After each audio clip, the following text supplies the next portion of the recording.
This is Jonah Hill, and you're listening to the only podcast that matters.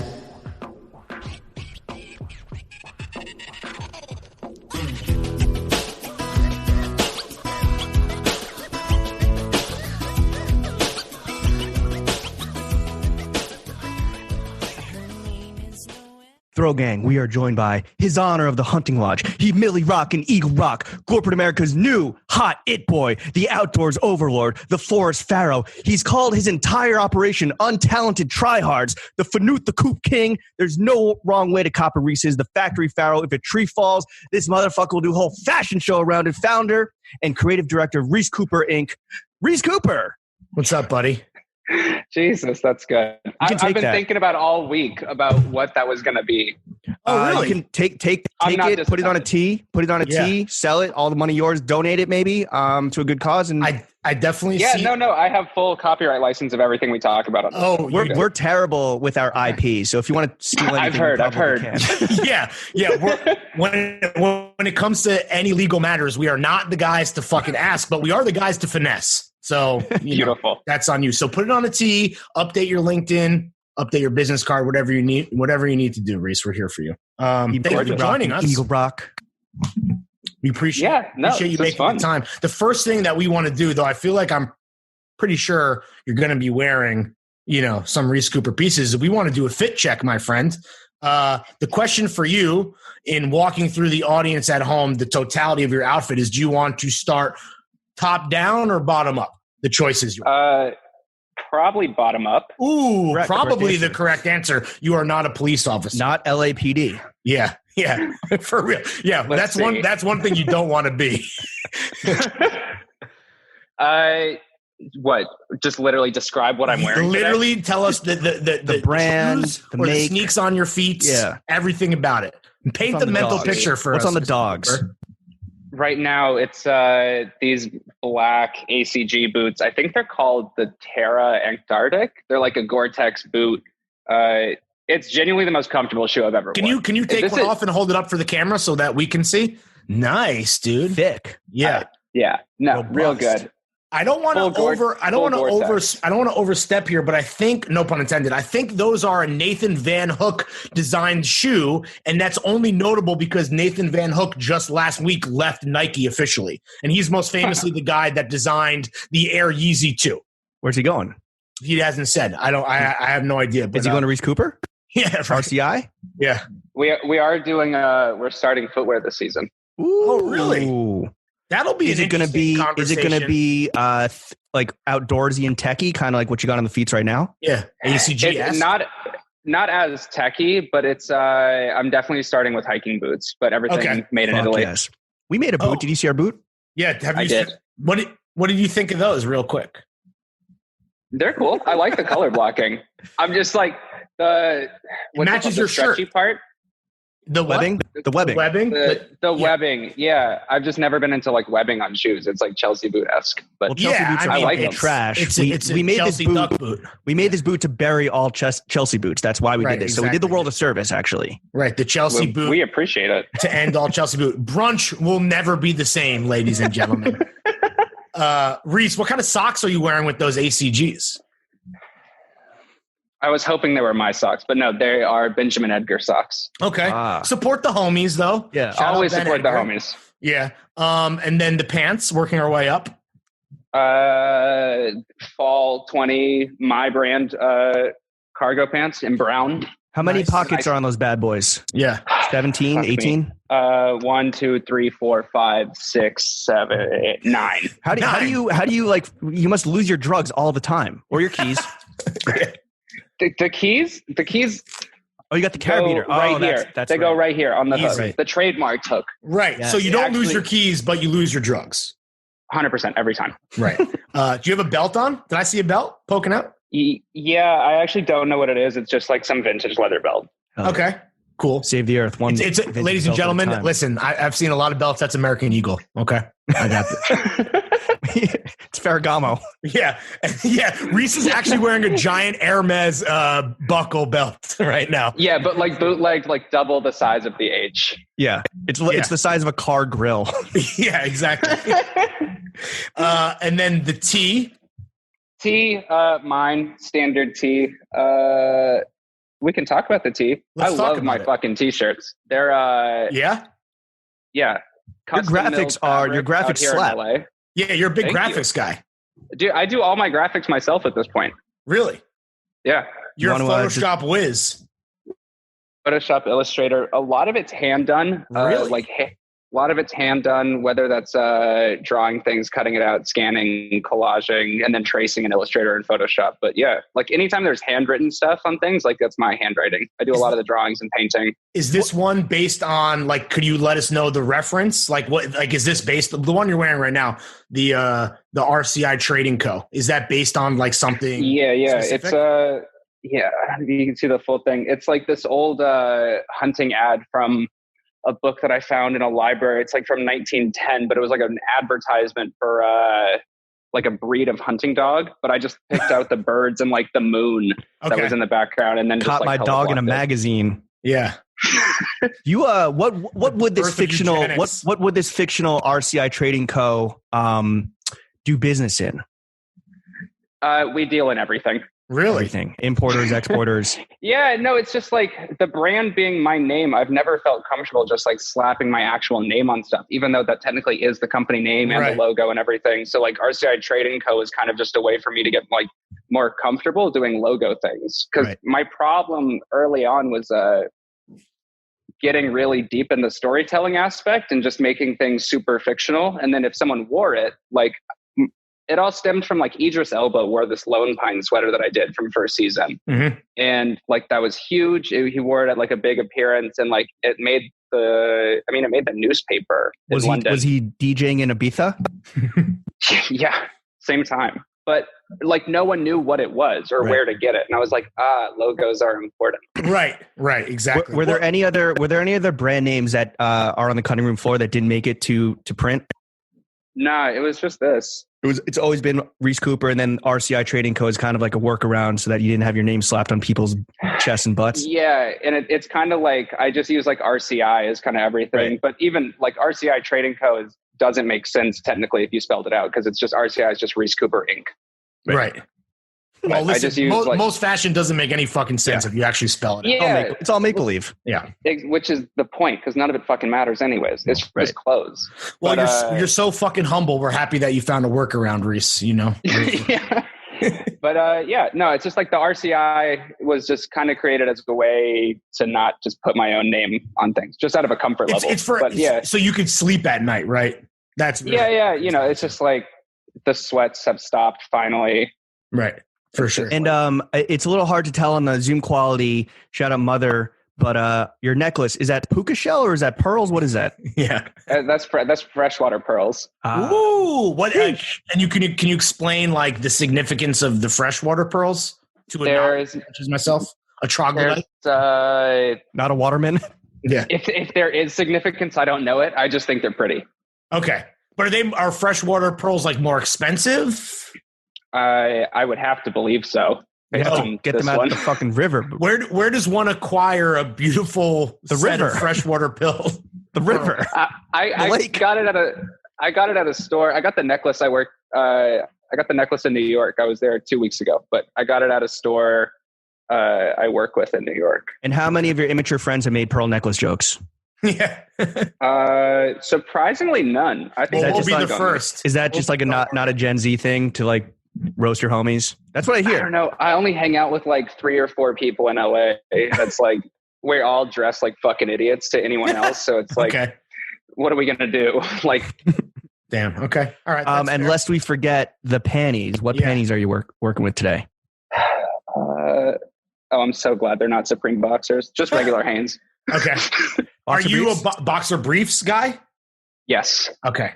Thank you. Are we ever going to see Reese Cooper boxer briefs or boxers or any type of underwear in the near to midterm future? Yeah. No, only because I think it's unnecessary. Like, based on being a small company, it's like I can't manufacture things for like that cheap. Because I'm not doing like mass units, and it's like, who the fuck wants to pay mass unit? They would actually have to retail for like $60 for a pair of underwear. And I think that's ridiculous. People love a luxury boxer. I mean, that's not anything new. I don't think people would bat an eyelash at that, to be honest. I think the most expensive underwear I own is I actually took the time and got some of the Raf Calvin underwear, but then I was pissed off that they were $38 a pair.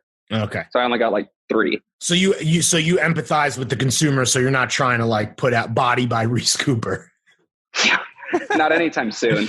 As soon as I get a little money though, I'm gonna change up. Okay, that's cool. That's why James and I are doing this podcast, so we can make 100%. A little money and act like we don't know nobody. I do it in my Coopers. Do you have any other jewelry on? Do you wear a watch? Do you have your ears pierced?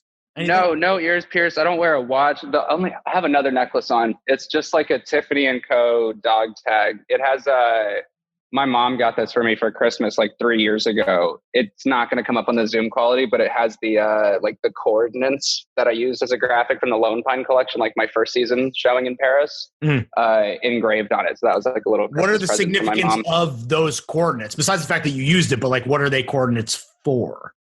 It's just Lone Pine Peak, this mountain in California that I based the first collection off of. Gotcha. That's a pretty thoughtful gift from Mama Cooper. Yeah. Goddamn. Yeah. No, she kills the game. Yeah. Damn. So she's you would say she's a stan for your shit. She was your mom is really simping for Reese Cooper ink. Yeah. Yeah. I think she's into it. You think? What is she? She says she's it's so. Pretty fucking good, I guess. I text her. I'm like, do you like this? She's like, yeah, it's cool. Does she wear your designs? Whether it's the women's stuff exclusively or maybe some outerwear, men's pieces. Rocket hoodie, I don't know, hoodie sweatshirts. She'll steal from whatever we're in Paris and do the showroom. She'll typical take a couple woman, am I right? Okay. Is she she she has one of the purses. Sure, of course. Is her eye the eye you trust the most? Who else are you sending samples to or just ideas to and getting their cosign or their gut check? Yeah, the feedback. It's super small. I work with a couple friends in LA, but then most of the actual decision making is done just iMessage. It's I hit Ben, Edgar, my friend Tom Winslade in London, Jacob Hetzer in LA. And that's kind of it. It's just small circle of friends. And it's just is this cool? And then one of them will be no. And I'll be they're on it. So you're never worried about them. As you get more popping, you're not worried about them not being honest. No. And that's the best. That's why I like these friends. Cause it's we're super honest with each other. Cause my biggest fear is doing something that's fucking stupid. And I'm is this cool? And they're yeah, man, that's awesome. And it's right. Now I'm going to look like an idiot. You should add us to that text chain. We'll be honest with you for sure. No, we'll be sick. We'll be sycophants. We'll just be yeah, that's sick. Yeah, actually, no, I'm sorry. How's the sizing on that? Free shit. So your friends are not intimidated by the blue check, by the tens of thousands, by the awards, by the accolades, all that, which is good. We need those. We need those in our lives. We're surrounded by fucking yes men. It's disgusting, honestly. I like it personally. I would like more yes. It validates Lawrence's. I need at least one. Right. Well, listen, man. You need a fall guy. You need a fall guy. If you want to borrow Chuck ever. I'm available, dude. So just holler at me if you need it. If you need yes man. Give Chuck my email after this. Sure. Yep. Say less. Would be great to connect. Connect and construct. For sure. All right. Let's get into the meat and potatoes of this podcast. Reese, as I think you know, the three main subjects of this podcast, Throwing Fits, the only podcast that matters, are money, ka-ching, meats and cheeks. Yep. And most importantly, sucking and fucking. Most importantly, Jimmy, Larry, the goddamn motherfucking boys, ourselves. Yep. Let's spend a few hours talking about ourselves first and foremost. So like yourself, right? We've recently entered the design game. We've been shattering industry records left and right, shifting entire paradigms and pioneering, honestly, not to put it lightly, but pioneering new planes of visual aesthetics and business structures. I guess my question to you is when are you going to take inspiration from us and have someone from your team eat 24 hot dogs in 24 hours and then make corresponding merch celebrating the occasion and sell 15 of them? Man, it's just, there's a lot of startup cost that goes into those things. Buying 24 dogs and 24 buns. It's just one, there's the time element. One day, 24 hours. And then, or less. Those are hard to come by. The startup cost of the hot dogs, I suppose where did you get the hot dogs? Chuck, where did you get the hot dogs? I don't even know what it was called. Some grocery store in Bushwick. Yeah, just a bodega. Yeah. Okay. At the hot dog store. Yeah. we could, store. Maybe we could swing it. I'll just have to see if it works in the fall budget. We'll just include it in the sampling cost of the next show. And maybe that's the finale. Yeah. Ooh. Yeah. Put us in the show notes. That's all. Yeah, it's a 24-hour finale. That would be good. Live stream the whole thing, dude. Okay. Yeah, all the designers come out. People are thinking you're going to come out. It's a waiter comes out with 24 hot dogs. It's Chuck. It's just Chuck eating 24 hot dogs just in the middle of the runway, and people are like, "Can I leave?" No. Locked in. Absolutely not. 24 hours. No. Next show is going to be you have to check your phone at the door. It's digital. It's digital fashion week again. So we have to film like a week prior, and I'm not trying to have any like leaking situation. Right, so everyone's going to have to lock their phone, and it's like you get the phones back once he eats the hot dogs.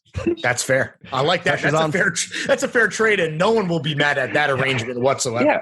Pressure's on. Well, then it's like you have the whole crowd on his side because they're trying to leave, but they're like, let's go. They start eating the hot dogs in solidarity. Yeah, it becomes a team effort where the entire room has to finish 24 hot dogs in, let's say, 24 minutes, and only then can you leave. It's like a saw situation. Everyone works together. It's like the pizza party at the end of school. It's like you all have to earn it. Yes, exactly. Yeah, But the pizza party is getting able to leave. Right. Getting your freedom back. The reward is being released. That's basically what it comes down to. Okay, good. Happy to help, Reese. Reese, I mentioned this a little earlier, but I've been in Reese Cooper mode all damn day. I know your whole life story. It's a short story, and really came away with kind of one takeaway, which is that you're young as shit. Everybody mentions that. It gets the first thing they say. Yeah. Like, this guy's the Justin B. This guy's the Flynn McGarry of the fashion game. Do you hate how every single piece of press you do, including this one, starts off immediately by talking about your age?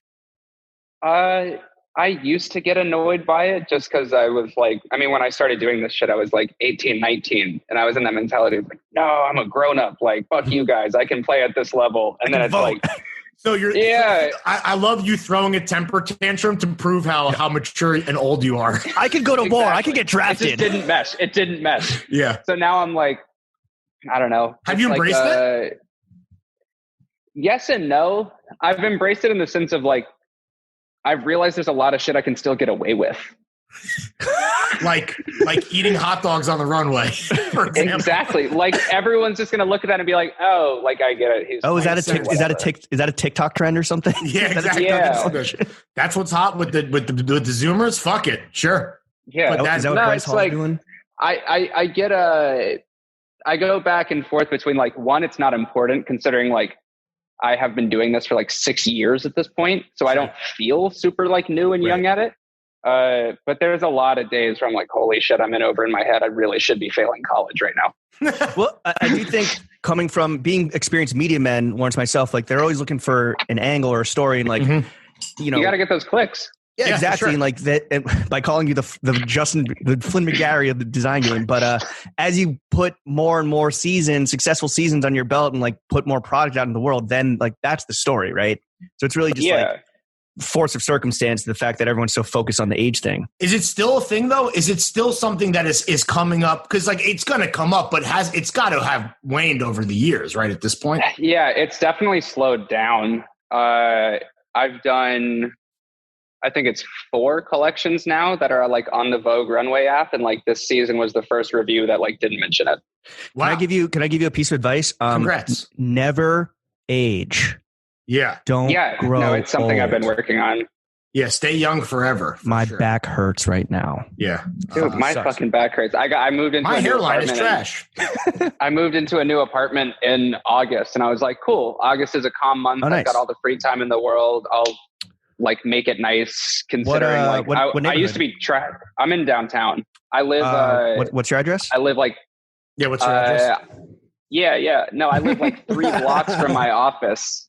And so nice. I get to walk to work now. So I was like, if I'm not traveling as much this year, let me take like the money I was putting into all these flights and like make home nice was the plan. But It's like, I don't know, 2 months into it. And I still am just mattress on the floor, no other furniture. Hell yeah. Oh, that's very on brand. Yeah. Extremely. I thought August would be like a lot of downtime. And then just like, as soon as I moved in, I was like, oh fuck, nope. Right. I'm headed to downtown LA in a week. I'll be at the Hoxton. Maybe James can help you build a bed frame. Yeah. I love putting together IKEA furniture. What? No, you love that? Cappington. I do. I really like it. I don't know. It's weird. Well, I don't know if Reese is buying IKEA. Maybe Wayfair. My man's copping Herman Miller's. Dude, no, actually everything on my office as of now, we're like halfway through the build out. It's all custom designed by me and my friend. Yeah. Me and my friend, Nick Giannetti. He's a wonderful furniture designer, interior designer, but we're doing my apartment and office. Fire. That's Charlie's younger or older brother? Younger. Okay. Is the office and home going to have like a common motif, or do you want to keep that shit separate so like you feel like you're at home? No. It's totally separate now. Thank God. Yeah. My home is my office now, as you can tell. Well, all our homes are. You don't want to shit. You don't want to shit where you eat. Take it from us. When I first moved to LA, I lived in an apartment down here, and I was working out of that apartment as well. And it just got to a point where it's like you wake up in the morning and open your eyes, and the first thing you're looking at is like a stack of cardboard boxes. You're like, I got to get the fuck out of here. Do you miss anything from that time? Either if it's something tangible, like being working and living in the same space, or even just kind of like, something you romanticize. Did you miss anything from that time?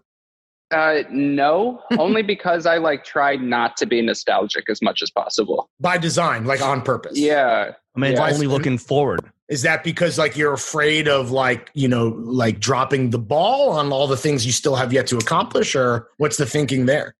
It's something like that, but it's also I feel like remember when is the lowest form of conversation. Tony Soprano said that. That's a fact. Dude, that's a show from when you were very young. Have you ever? It is a show from when James and I were growing up before you were born. A little show called The Sopranos. This was black and white or color TV. It was a show. It was a show about an opera. Well, actually, Reese, it's not TV. It's HBO. So, home box office. Reese, first off, thank you for taking time. I know that even though it's COVID and shit's kind of on pause, you're still a very busy man, and you are. I feel like it ramped up this year for me. Oh yeah, I mean you are you have a lot going on right now. Everybody wants everybody wants a piece of Reese Cooper right now. You're very in demand, like HBO. Everybody wants a Reese's Pieces. You know what I'm saying? Everyone wants a Reese's. Do you ever feel pressure, internal, external, to kind of you're a hot new designer, even though you've been there for 6 years, but to follow the path that someone else, or that is supposedly the right way to do it? Do you ever feel the pressure from I don't know, your mom, investors, stores, to kind of follow a predetermined course? No. And that's something that I've really grown into this year. One, I'm still fully self-funded and independent. So there's no pressure from investing. Yeah. Are you on Patreon?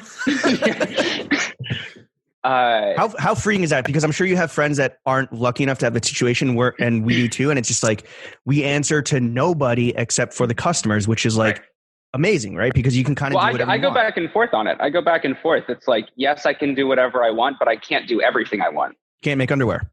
Yeah. Can't make underwear. And it's runway shows are fucking expensive. And it's that's coming out of my pocket. So it's either we figure out an incredible, sponsorship situation, but half the time that never actually works out or aligns. And it's, you got to partner up with Reese's Pieces. Yeah. Hit up Nabisco. But yeah, no, it's I'm just trying to look at it I feel there's a lot of people who really opened the door for people like me to have this situation, but it's trying to just use someone else's playbook doesn't work. It's someone can open the door, but then you got to figure out the maze yourself. You can respect those that came before, but you're also not trying to just do exactly what they've done because you're trying to do your own thing. I mean, that's pretty fun. Yeah, there's something like that, but then it's also how many people are doing the same exact thing right now as anyone, either myself or even podcasts like you got to look at the things that happened before as business models. And you're okay, this one broke through, but there were probably 100 other people doing the exact same thing. So it's So you're hyper aware. You're hyper aware. Yeah, I think it's part of the job to be fully hyper aware about everything that's going on, as well as have an opinion on it. Because if like a brand doesn't have an opinion, it doesn't stand for anything, and then it just becomes like another T-shirt. Do you think some brands have not succeeded because the founder, the creative director, was too focused on just the creative and not necessarily like the business or like the growth of the brand? Yeah. No, you definitely have to balance. There's a lot of things that I wanted to do that we ultimately decided against because it would have been a bad financial decision, or that I decided to do and it was a bad financial decision, but it like worked out in the long run, or it didn't. Right. And it's like you learn from all those things. Yeah. But I think you're actively focusing on the business aspect of it, it's like, yeah, you can have the best art direction in the world, but who fucking cares if you can't feed yourself? Sure. I think it's also refreshing, I think, because like we'll talk to people on the show even, and they're like, oh, I don't look to what anybody else does because like I don't want it to like bleed into what I do. But like that's such a naive perspective to not like even remotely be aware of the space that you occupy. So I think what like you're trying to find the balance, right? That's kind of the mature perspective. You have to be hyper aware about everything that's going on, but you also have to be hyper aware of your own strengths and weaknesses. Self-awareness, baby, the greatest commodity of the human condition, especially with young motherfuckers such as like, for example, yourself. You're not blinded by clout, which is refreshing. But you did allude to some fuck ups. I guess like, you know, in the short amount of time that RCI has been around, what's been your biggest fuck up that you ultimately learned from? Besides coming on this podcast. Yeah. Yeah. The first women's collection I did was $28,000 of sampling, and I sold nothing. Bruh. Yikes. That's bad P&L, dude. And then the second women's collection I did was about equal in the sampling cost. And I actually sold stuff that time, but it went to Barney's and they went out of business. So in reality, I didn't sell anything. Right. So do they demand you pay them back? I bailed them out of bankruptcy. Oh. Yeah. Reese single-handedly. Thank you for your service. Yeah. Yeah. No, but that's the thing. It's like you have to be hyper aware of all those business things. Like, not to go off on a tangent, but we have 3 fucking hours, so I'm going to. Go off, King. But like Barney's as an example, you have to be hyper aware of the business aspect. It's like once they started to look like they were going into bankruptcy, it's like, if you don't know bankruptcy law, if you ship something to the store before they file for bankruptcy and then they file, your invoice is no longer valid. So I figured they were about to go into bankruptcy. And so I just sat on my fucking shipment for like 6 weeks. Damn. And and my buyer there, who is a friend of yours. Yes. So I don't want to go into too much detail of the story because I don't know how much of it he knows, but I was just hitting him like, yo, it's not ready. Like we had to remake some stuff. And it's like, in reality, it's like I shipped it only once they filed. So I actually made sure I got paid because I know a lot of people who lost money. Sure. Yeah. That was a tough time, I think, for a lot of designers, right? Yourself included. Absolutely. Like, but it's like, you just have to be hyper aware of literally everything that's going on. Do you think you were like a little too excited about delving into women's wear, which is obviously like a huge undertaking, and that's why I think my standpoint on it is like, yes, from an outside lens, and everyone around me, they're like, yo, it's too early. Like biting off more than you could chew. Everyone's like, yo, pump the brakes. 100%. Bro, let's just move some logo tees and get the fuck out of here. Yeah, literally. It was way too soon. We still don't have an audience for it. But as it's starting to grow, my thought process, which actually turned out to be true. So it's like, you have to have those situations where like, if you feel it's right, you just do it.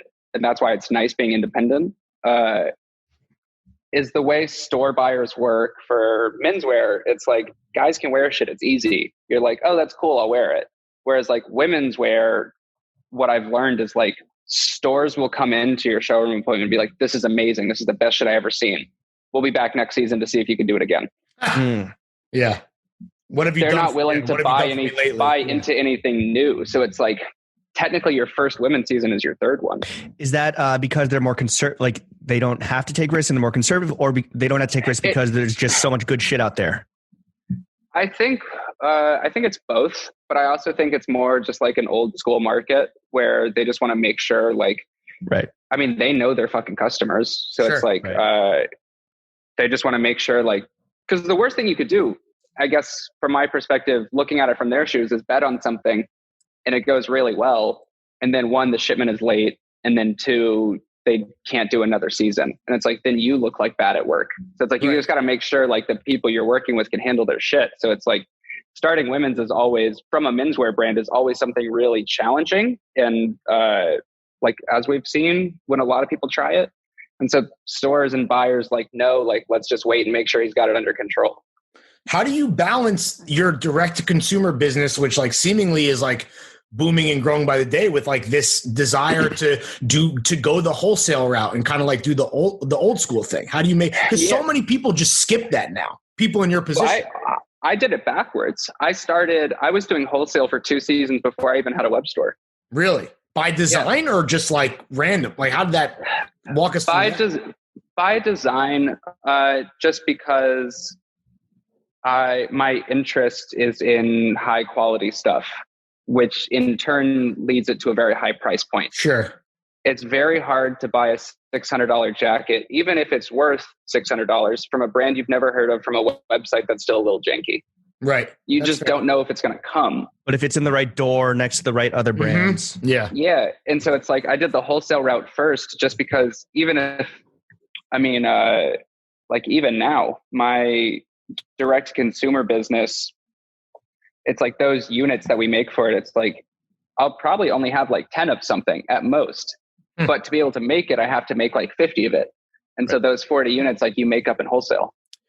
We've made a t-shirt or two here and there. We know the biz. Would you change, Reese, like talking about like how you got your start and how you did things a little bit reverse, like would you change anything about that? Or do you feel that was the necessary way to get to this point?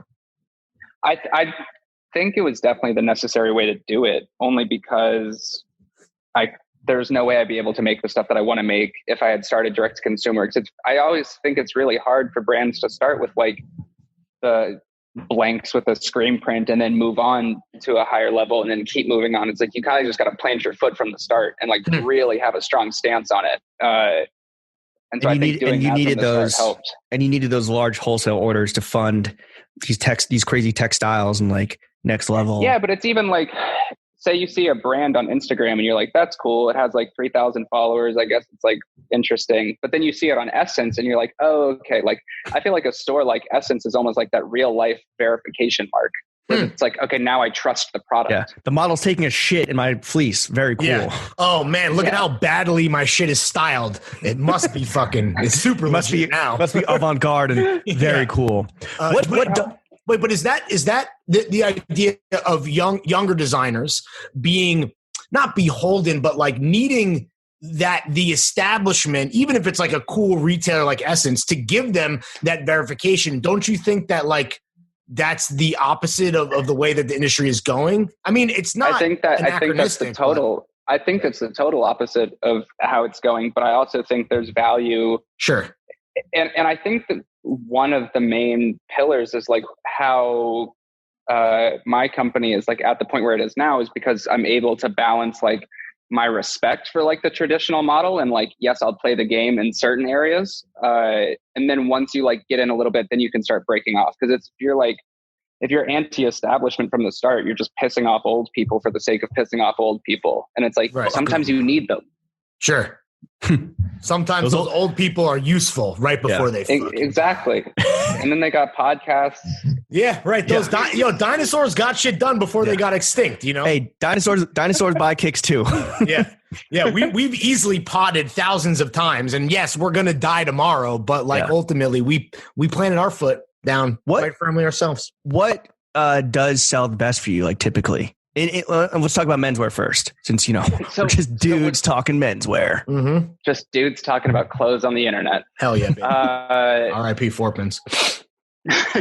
What's really cool to me is, so I've basically only really started my direct consumer as a focus, like as of this year, and it was sort of like a knee-jerk reaction to the pandemic. Like in March, I launched my website like on Shopify for the first time. It used to be on Squarespace.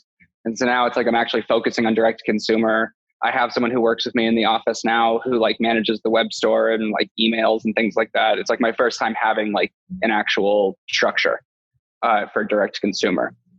And I feel like before, back when it was still like we're just selling like the leftovers if we have them, it used to be very like t-shirt based, just because that's like the entry level item, and like no one really knew what it was or trusted it yet. But now it's like my outerwear outsells everything. Really?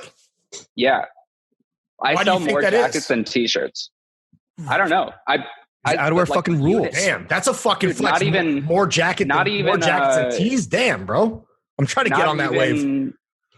Yeah, but not even like revenue wise, but like in terms of literal units, I sell more jackets and t-shirts. Bro, that's pretty wild. And what bricks the hardest? What sits? Yeah, where's the biggest area of improvement? Where can we? I would say, again, like I've only had the data for a very short amount of time. That's fine. But I think it's like there's definitely, I need to start doing more like accessories and focusing on that department. Because right now I really don't have that much entry level stuff. What are, and like you're talking about like clout packs for dudes and things like that? Like, do you even, like, what accessories for dudes do you even fuck? Do the hook. Just sell the hook. Bro, I don't even make hats right now. Take your like applique and make some fucking scarves and shit, or just do the hooks. Some belts. What about some big old belt buckles like that Hermes one you're wearing right now? I have all these things in the works for the fall show, but it's but yeah, no, I'm starting to shift more into direct consumer stuff. And now it's cool because like a little bit of an audience behind it. So I have the freedom to, like, if I find a cool fabric, I can be like, oh, let's make 10 jackets out of this and not have to worry about the wholesale retail margins. And I can actually just make shit for, like, just because I want to. Let's talk about playing the game a little bit, because you mentioned that, and that's something that you are willing to do because you understand that there's still value in like the old guard as the new guard comes up and like fucking fuck shit up. And yet dinosaurs pay the bills, right? What part of playing the fashion industry game do you hate the most? I mean, is it the shaking babies and the kissing of the hands? Is it politics? Is it the politics? Is it the fucking kissing the pinky ring of like the OGs and the gods? What is it? There is definitely a lot of politics within it. I don't know. It's kind of just, the one thing I hate was like the speed of it. Like, I feel like the old model works very slowly, and it's like you have like the one meeting with someone that you want to, and they're like, all right, cool, let's look at this again in a couple months. And it's like, yo, like I do whole seasons in 6 weeks. Like, it's just, that's called climate change. It's just like everything is slow, and that part's annoying, but it's like, I don't know. There's definitely a lot of politics in it, but I'm not bothered by it. It's just like, I'm accepting of like, cool. Like, as long as it's just part of the program, like, right? Like it's not hard to be nice to people. Sure. Did you have any knowledge of like the industry? So like there's a new generation of kids. It was all super new, like walk into the door, feel like I snuck in. Because so many kids are like studied now, right? Like they hit us up being like, well, you said this on the podcast, but like actually, and it's like, chill out, motherfucker. You're a freshman at LIM, motherfucker. Cool your jets, you know? Yeah, no, I'm not studied at all. When it comes to like, were you a fan of like, were you a fan of Capital? So you weren't a fan of Capital F Fashion, but you were into gear. Yeah, I would say so. Okay. The first brand I really was gravitated towards when I was like 15 was like Bape. Okay. You interned there, right? Yeah. What do you do? Just like steam Kid Cudi's hoodies, like dye Nigo's belts? You polish Nigo's Bapestas? Yeah. Every day for 8 hours. No, it was just like, it started at the store and then was more in their distribution office in London, which is a company called A Number of Names, started by Craig Ford. It was basically like distribution and wholesale management, I guess, and like PR for like brands like Bape, Cavim, BBC. And so it's like, I kind of just like saw that there's more to making clothes and putting it at a store, like from super early.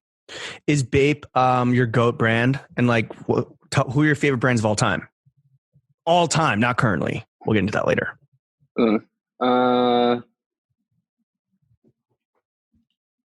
I mean, like Ralph Lauren is up there for me. just because there's so many different like pockets. You and Larry both. Yeah.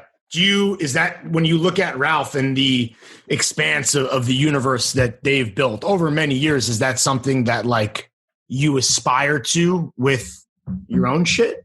Or is that? Yeah, yes, but not to that level. Like, I feel like once you're that big of a company, you have to be in a lot of markets that don't exactly excite you. Plus, like, I have no desire to have $1 billion. I think it's stupid. It's evil. It's legitimately. We'll get to this later, but it is legitimately evil. Well, you got to step on a lot of people to get $1 billion. Yeah, you got to crush a lot of shoulders. Who else is up there on your? Who else is up there on your Mount Rushmore? Or you just goated brands of all time, favorites of all time? Clothes or non-clothes? Let's go brands. Just all types of brands, non-clothes. Apple, Google. Apple I actually really like. I used to be so anti it. I'm like, yo, Apple's like whatever, because my little brother is super into Apple, and I was like always like, yeah, whatever. It's fucking not like nerd. Shit. But yeah, also, like, but even though your laptop was able to have a different phone, even though your laptop was all fucked up earlier, yeah. I run through these things. I don't know what it is. This laptop's like $4,000, and if I run Photoshop and Illustrator at the same time for more than 3 hours, I got to go fucking replace it at the store. Chuck, you are now an experienced computer maker. Can you help our mans out when you guys link and build later? Can you literally link and build him a computer? Can you build Reese a rig so that he can not just design but also game and stream? No, I need to be able to stream my Fortnite sessions. Hell yeah. Yo, Reese, so you're making inroads into like, Paris Fashion Week. You're in a bunch of stores over on the continent. Do you feel as an American brand, because you have this perspective that we don't, as an American brand, do you think that you or us over here on this side of the pond get less motherfucking respect from the European fashion industry? Are they just like, you fucking Trumpito? The ugly Americans. You've only been around for 200 whatever years. I honestly want to say yes. I think there's some novelty in it though now. Like maybe 5 years ago, the answer would be different. But I think now it's like people have started to realize like, like some American brands are actually like doing a lot of cool shit. So there's more acceptance of it. But it's like you still go to dinner in Paris during Fashion Week and they make fun of you for asking for ketchup. And you're supposed to eat your frites with mayo. We saved you in World War II. I was at some restaurant with Ben Edgar, and Ben like made like, I don't know, he like spilled some shit. There were like crumbs on the plate, and the waiter came over and he's like, "Oh, sorry about that." And he goes, "It's okay, you're American." You fucking scum. And it's like, I don't want to say that's like how the fashion industry is, but like it feels like it at times. But no, like Paris as a like FHCM, like the actual like Fashion Week Council of Paris, have been super like helpful and responsive and receptive to everything I'm doing. Like it's really cool working with them. Didn't they snub you your first year? Like not put you on the calendar? Is that them? Yeah, but that's also, it goes back to that whole politics of we want to make sure you can do this again. Right. So you have to spend a bunch of money. It's a trial by fire. It's trial by fire. I feel like they say no just to see if you're actually serious enough to go fucking do it yourself. Right. Do you? It's like, I am. And then it was really funny because then when we applied to be on the calendar for the second show, they kind of like very quietly apologized for the first one because like the reviews came out for the first show, and like WWD, like Women's Wear Daily, the reviews were like best shows of the week. And it was like Louis Vuitton, Reese Cooper, Dior. And then I got the email like, yo, sorry about like the not calendar. Yeah. Yo, bitch. Jacob Gallagher was sitting next to me backstage. Not even mocking the crowd. You see me. Yeah. What about like just paying attention to the general noise around you as like this, a breakout young American designer? Like I know you're extremely online. Like do you pay attention to that? Like are you gassed up? Yeah. Or do you just kind of put that shit to the side and you're just like, I gotta keep my fucking eyes on the prize? But you read the reviews. I read the reviews. I read the reviews. I don't read the comments, but I read the reviews. Let's use a little the TF test, as I just named it. The last few designers that we've had on here were Aaron Levine, Ledge, Joachim Holland from Our Lagace, Ledge, and I don't remember the rest. And Reese Cooper. Like that's fucking rare air up there. My guy, that's the TF test. Just saying. I'm just saying, Reese. Yeah. It's kind of like a pleasure Paris, to man. be here. We see that. Listen, man, having this young, this is sexy American kid. week. This is not. It's a little bit novelty. Can't lie. All right. But, let me ask you a question, and I want to flex a little bit here. This is why Jimbo the Himbo got a Pulitzer Prize, because I asked the questions that other journalists are scared to ask, the big questions. You'll go the lengths that they won't. Yeah, I'm not fucking scared of you, Reese, in your green shirt. What is your monthly hair bleaching budget? I do it like. You do it yourself, like Eminem, like stand in the sink. My friend Juliet Johnstone, who does really cool painted pans, I'm going to plug that. Also does baby tees, tank tops, things of that nature. No, she did my hair last. I think we spent like $30. So she does baby tees and she does baby's hair as well. Beautiful. Looks great. I mean, I only do it like every 3 months. And then before like fashion weeks, I used to do it like properly, like go to a place so it doesn't like burn your fucking scalp. And you got to use like olive oil in your hair to make sure it's not dead for a week after. But that sounds not healthy. No. Bleaching your hair. It's terrible for you. But if you get like a professional to do it, who's got like all the like expensive stuff, like it's calm. I would do that like once every 3 months. This is a loaded ass follow-up, Reese, but like at this point is like having the bleach hair like part of your personal brand. And like, is that something that like you've thought about like, or want to move away from, but like you feel like you can't or something because it's such a recognizable thing at this point? I think it's more so just like for myself, like during, like the second month of lockdown in LA, like my hair was already too long to begin with. And then I got a haircut, like Charlie fucking shaved my head practically, just like at the crib when we used to live together. And I just had brown hair and I was like looking in the mirror. I'm like, yeah, it's like, I don't feel like me. Right. Damn. I've had it for like 5 years now. Do the drapes match the pubic hair? Do you dye your pubes? I dye everything: eyebrows, pubes, facial hair. I was going to say, have you ever actually dyed your eyebrows? This, so. Yeah, have you ever? I think that's a fucking crazy look. Yeah, you just look like you were just survived a fire. Angel face in Fight Club or some shit. Yeah, it's too much. I feel like a common motif that's running through here is kind of just like playing the game, and as we all know, like this, like celebrity culture fucking runs LA, runs pop culture, runs cool guy culture, runs fashion at this point, like. And I know that celebrity shit is whatever. You got to play that game. So I guess like who's a celebrity that maybe you have seen them, maybe you haven't seen them yet, wearing your gear that you would love to see them rocking some RCI?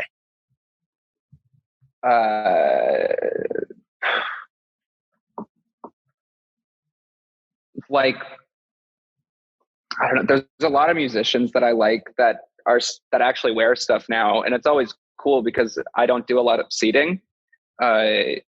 We know. We're aware. So it's like whenever I see someone wearing something, it's always a surprise. I'm like, how did they even get this? And then I realize I sell in a lot of stores, so it's like someone just bought it. Is that extra flattering when you see? Forget about any civilian or pedestrian, but a celeb. Yeah, no, it's amazing. Like just being tagged in photos or someone sending me a story. I'm like, holy shit! Like when Jay-Z wore a T-shirt. Oh, Jay-Z. Yeah, Jay-Z wore a T-shirt, and then I hit up Mr. Porter, and I'm like, "Yo, did someone like seed this? How did this happen?" Because it was like an exclusive tee I did for this, and they're like, "Nah, we checked the order history. Like he bought it." Damn, what's his address? I don't know, unfortunately. Right next to De Niro. JC goes on Mr. Porter and just buys one of everything. Yeah. Well, he goes on Mr. Porter. He sorts high to low. So it's actually impressive that one of your tees made it in there, to be honest. But damn. Yeah, it was on page 36 or something. That and a Tom Ford crocodile blazer. Yeah. he texts Mr. Porter himself. It's about layering. Yeah, exactly. Yeah, he texted he has Mr. Porter's number, literally. It's a plus 44. Yeah. What about who's a celebrity you see that you'd be like wearing your shit and you'd be like, oh, fuck, I wish they didn't get their hands on that. Their grubby little paws, you fucking Don Trump Jr. Fucking B. Diddy, Barron Trump. Yo, Barron Trump coming through in the full Reese Cooper fit would be fucking in the camo. I feel like fleece. I feel like Baron doesn't actually want to be there. No, dude. Free Baron, bro. Free Baron till Baron free. Free my kid, bro. Free that man. No, I don't know.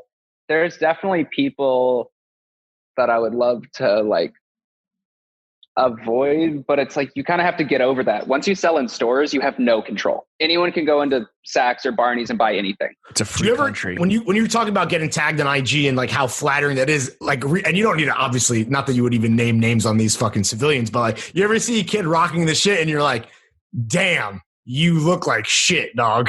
Does that ever happen? No, I don't think anyone's ever had like a really bad outfit. Sometimes the photos are just like cooked though. Fried, completely fried. Yeah, and I'm just like, that's a crazy edit. But I love being tagged and shit just because it's like, I mean, it's fun to actually see people wearing stuff. Every time I see a photo, I'm like, holy shit, someone bought something. What's it like seeing it in person? What's it like seeing it like when you're out and about, like getting fucking coffee with homies in LA and you just see a kid on the street, like, and maybe they might even like recognize you, but like, is that crazy? Like there's truly no cooler feeling, to be completely honest. Sure. How long until we see, especially right now, like during pandemic situation? Because like my stuff is not super like, you don't look at it and immediately recognize it. Right. It's not like huge. It's a little more if bag. you know. Per se. RCI but yeah, it's like your name on front. But like walking through Soho in New York, I saw someone wearing something, but it's like I'm in a mask and sunglasses and hat, so it's like obviously there's no like weird like, hey, it's me. But like just passing people on the street, it's happened like. And you're like, hey, dude, where did you get that? That's sick. He's like, oh no, I think it's like a Miri or whatever. Dude, my favorite thing. I was in Barney's in LA before they closed at my own section just to go check out like how crazy the sale was and just to see how dirty they were doing me. 90%? And yeah, 95% off. 95. No, they were paying people to take it. Right. Take the mannequin too. Dude, there was someone next to me, like shopping my section, who obviously didn't know who it was, but he's like, "Oh shit, this is the Travis Scott varsity." I'm like, "Oh yeah, no, that's a really good one." He's like, "Damn, they don't have my size." I'm like, there's a couple other stores that carry it.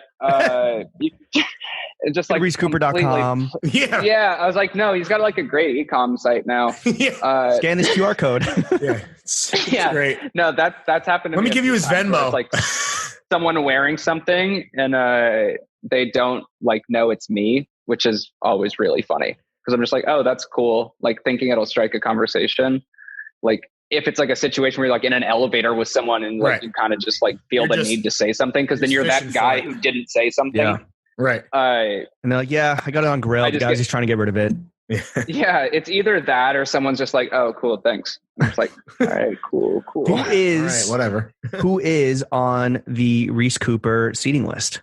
Yeah, what's Flow Team looking like? What's that roster? Because it sounds like it's a very small, selective, highly curated all-star roster. Friends and family only. Travis? Most of it, yeah, Trav. Some stuff like he wore that varsity in the music video for Hot, and then his stylist hit me and was like, "Yo, we need 2 more of these varsity jackets." So because he burned the sleeves off. Well, dude, that was the thing. They hit me. They're like, "Yo, we're doing this video for Travis. We need 2 more of these varsity jackets." And I was like, "What do you mean 2 more?" They're like, "Oh, he bought one from Barney's and wears it all the time." And I was like, "Why do I never see this?" They're like, "Why does no one ever photograph this? Like that'd be very helpful for me." Yeah. He spilled some ketchup on it with his McDonald's order. Barbecue sauce, James? Barbecue sauce. Right. A lot fucking idiot. Sorry.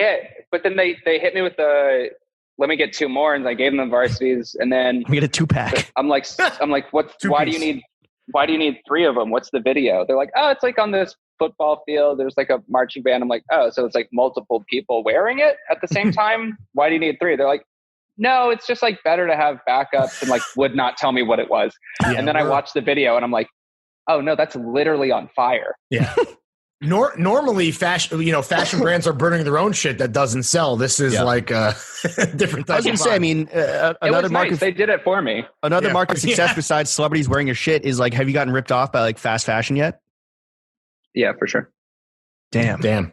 Is that flattering? Is that low key flattering to like see that Zara H&M or H&M like flip? Is that it depends. It depends. I see stuff that's like on the nose, but it's like one I can't do anything or say anything about because it's like I know those little details, but it's like I put so much thought and like stare at it so much for myself, like because I'm looking at these things 6 months before anyone else sees it, and then it's another 6 months before it even comes out. So it's like at that point I'm super familiar with like the ins and outs of this stuff, and it's like you see those little details and you're like, I know what that is or how they got it because there's no way else that could have happened. But like you can't, like you look like a dick if you're like, hey, Top Man stole this, and it's like that's cool, but like you're just mad on the internet. Yeah. Like they stole everything. Yeah, you're not special. It's nothing new. But there's this one brand in LA. I don't know if I can mention them by name. Let's just call them Butt Wipe Tees Incorporated. They're a brand that is notorious for copying Chrome Hearts. They ripped off too, right? Yeah, the jeans. Yeah. So they're it's a pretty. I can't remember the name, but it's pretty minimal. The stuff that they do, I think, for the most. Yeah, it's super minimal. It's based in LA. There's a product. There was a product that's no longer on there. There's a product on their web store that was at first I thought was a rip of like these camo pants that I did, and then upon closer inspection, it's literally my pants. Like they have their e-com model wearing my pants. Like they bought a pair and just put it on their model, and it says ships in 8 weeks. So I guess that they're like taking the time to figure out how they're going to copy it. Right, man. That's just free market efficiency. Yeah, they're like, we're still trying to develop the technology to rip these off the spec, but for now, we're going to sell based off your pick. It was a camo that I watercolored and scanned and altered, and it's like, I mean, everything I do, this is again having the business sense. Everything I do before it ever goes on, like even Instagram, like I file for copyright. Right. I will not post a photo on Instagram unless it's copyrighted first. A man's lawyer's a pit bull. Yeah. Got him on speed dial. Okay. Speaking of models, Reese, in the 3 hours of Reese Cooper documentaries that I watched today on Amazon Prime, Netflix, Disney Plus, HBO Max. Criterion Collection. There was one.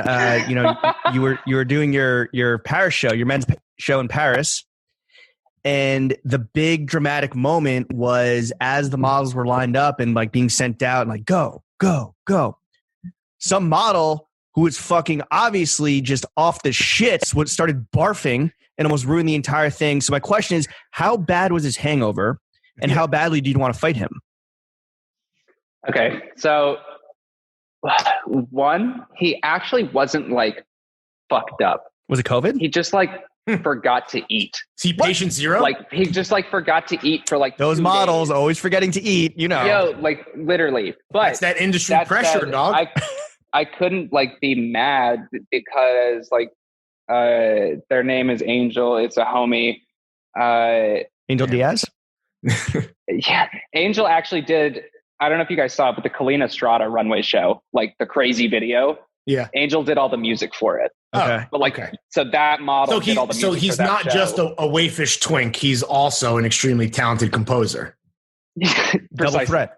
Yeah. and no, triple threat. He's really good at doing burnouts on a Lime scooter. Oh, sick. Okay. All right, cool. This guy like rocks. This guy now. Take it all back, James. Angel is dope. So he forgot to eat, so he started vomiting. That mad. Yeah. So he started vomiting, and you were like, and you needed to get one of your homies like in his gear in that fit. Yeah. We changed. So my friend Tom Emerson, he's a photographer out of London. He was there just. He walked for Gosha back in the day. Walked for Gosha? But walk. Yeah, but we quick changed Tom into Angel's outfit in under 40 seconds. But that okay, so you started changing Tom, and then Angel's like, "Nah, I'm good." Yeah, and then we changed him back, and then he ate an orange, and he's like, "No, I'm gonna be cool." And then there's like, I think 6 people to go, and then he's like, "Yo, I actually can't do it." And we're like, "Yo, where the fuck is Tom? Get him back here!" Flip flopping ass bitch. There's a photo. I mean, you saw it in the documentary, like of Tom like freaking out. But we just did this photo book. His dick almost popped out on cam. Bro, my friend Stefan Cole, dude, this kid didn't even have his shoes on as he walked out. Like if you notice, if you go back and watch it again, his first step onto the runway, he does like a little kneel down so he could pull up the back of his shoe over his heel. Damn. Shoes untied. Right at the last minute. But thing. this is in the photo, but it's like him freaking out while being changed. Oh, Savannah. What's up, Savannah? He looks like he's about to throw up. He was freaked out. Because there was this 60-second period between someone saying, hey, I need you to walk for this runway show that you came here to photograph. And within 60 seconds, he's in a full new outfit walking.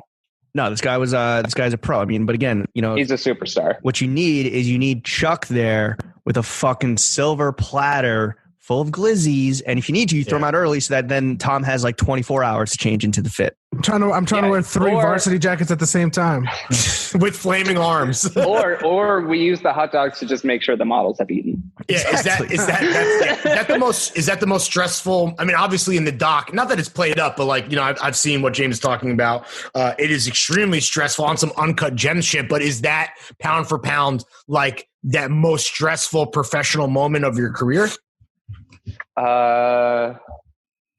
Individual moment, probably. Like, there's a lot of days that just feel like that all day. Right. For even like weeks. But in the show since though, you're like, oh, this shit's a walk in the park, or not a park, but like a stream. It's a walk in the stream. Walk in the stream. The show in July was actually super chill. One, having no audience, there's no pressure. We can start it whenever we want. But we still actually did that whole situation. That's in one take. Right. That's not like we're not chopping shit together. It's like we actually just ran it like a show. And I'm sure like any other fashion show, it started a half an hour late anyway. So, Of course. Yeah. Par for the course. Par for the stream, baby. You know the vibes. Yeah. Let's talk about some shit you got coming up next. I mean, we're just kind of like bigger projects down the road. I mean, Reese, like collaborations right now are fucking back. Some of them are big gas. Some of them are huge basura. Big trash. Do you have any collaborations coming down the road we could talk about? And if not, who is your dream collaborator to work with? There's only actually like 4 on my list that I actually really want to do. And it's like Nike, Carhartt, North Face. I don't know. I'm sure there's a 4th one. But it's like slappers Dickies? Only. Dickies? Yeah. So it's all like workwear, outdoorsy shit? Shit that you wear. Patagucci? It's shit that I wear and I like, but it's like, obviously those being in like the high fashion space that I am, not high fashion, call it luxury, I guess. I don't know. It's just kind of like elevated stuff. They both sound extremely pretentious. So, Yeah, I'm trying to backtrack. Quality, price point determined by quality. Right, sure. Expensive ass shit. Yeah. Yeah. Big fucking flex alerts. I feel like there's not that many brands that inherently add value. And I don't think those brands would add value. It's more so those are just like personal things that I want to just knock out. Like, I don't think... Nike? Bucket list shit. Yeah, it's just like Levi's is the 4th one. Okay. What would you do with Nike? Like what sneaker particular, like what area would you work on? Truthfully, I just want to be the creative director of ACG. Ooh. All right. Okay. So you want to, what was that previously? Errolson Hugh? Yeah. Right? Yeah. But now it's, I forget his name, but apparently it's a very guarded position right now. Interesting. Oh, well, big shoes to fill either way. Well, look, you put that out in the universe. Now let's manifest. What would you do? I tell him once a week. You just send a strongly worded email. Yeah, I'm just like, put me in, coach. Watch the throne, motherfucker. Sure. Yeah, no, they all know. They all know. Okay. So you're making it very known that you're available whenever they need. Oh, I am wide open. Okay. I went to King, you best not miss. What about Carhartt? Anything specific you'd work on with them? I want to do like or interesting mainline. The only Carhartt stuff that I actually wear is like the actual like heavy duty mainline workwear stuff. My favorite hoodie, which is sat right here, but it's not, I don't know if it's going to translate well for audio only, but it's just like a real tree camo hoodie from Carhartt in a size XL but I unstitched the bottom ribbing and the pocket, and I cropped 10 inches off of it. Oh, wow. And then, so you want that short and you want a chode fit. You want short and wide. Yeah, it's a size XL hoodie. And for those, I mean, I assume people on this who listen to this know what their measurements are at this point. Yeah, that's be surprised. Yeah. It's an XL hoodie. I'm an extra small. The length is only 19 inches long. Right. That's a Kmart XL for somebody who's extremely obese. Yeah. There's only 6 or 7 inches from the top of the pocket to the collar.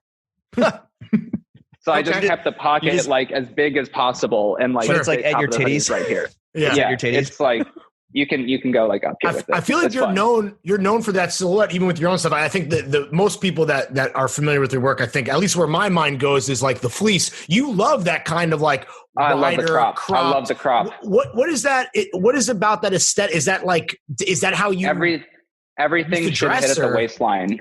Really, you don't like long shit. Nah, I treat everything like it should hit at the waistline, and then like as the longest. I go further. Like, I don't. Short kings tap in. For all the short kings listening, you got to drape yourself and drip yourself out in Reese Cooper. All the boxy boys. You will look at least 5'9". All the boxy bros. I think it's like inherently cooler. It's just like a personal thing, but I wear shit that's short. Like I wear crop tops like regularly. Like that's proper, also like.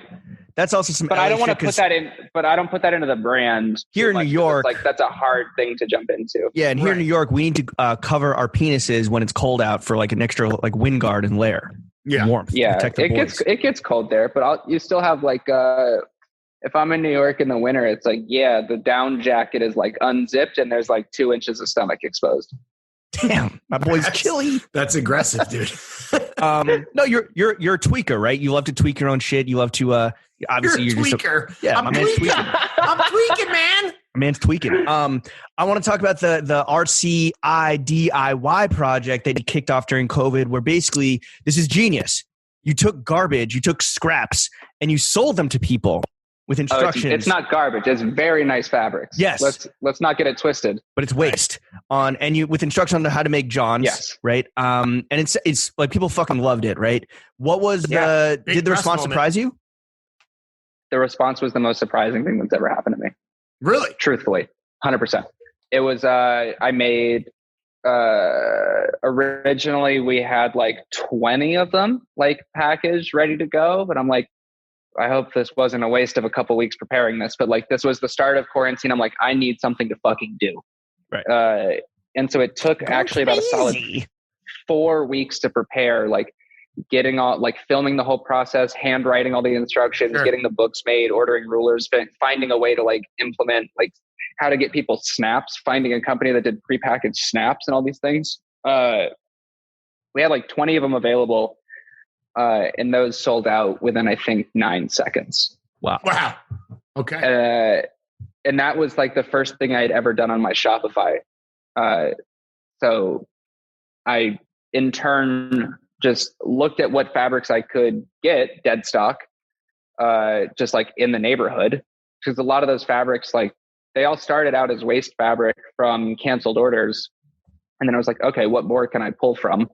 And like, what other dead stock fabrics can I use? Because there's a lot of fabric mills that now have canceled orders. I just like started calling the people that I work with. And we actually managed, I think we've done over like 1,400 of those. Holy shit.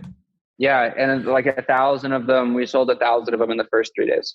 So is this something that you think, I mean, well, first of all, like it's genius that you are just giving people the knowledge to make their own shit. Cause like, I think if people literally had like how to I've been super open source about everything because it's like, open source. That's what it is. It's at the end of the day, it's not like the whole goal is to show people that this is not like rocket science. You just like have to have you just have to have like an opinion on it. Like, what are you going to do with this kit and make it your own?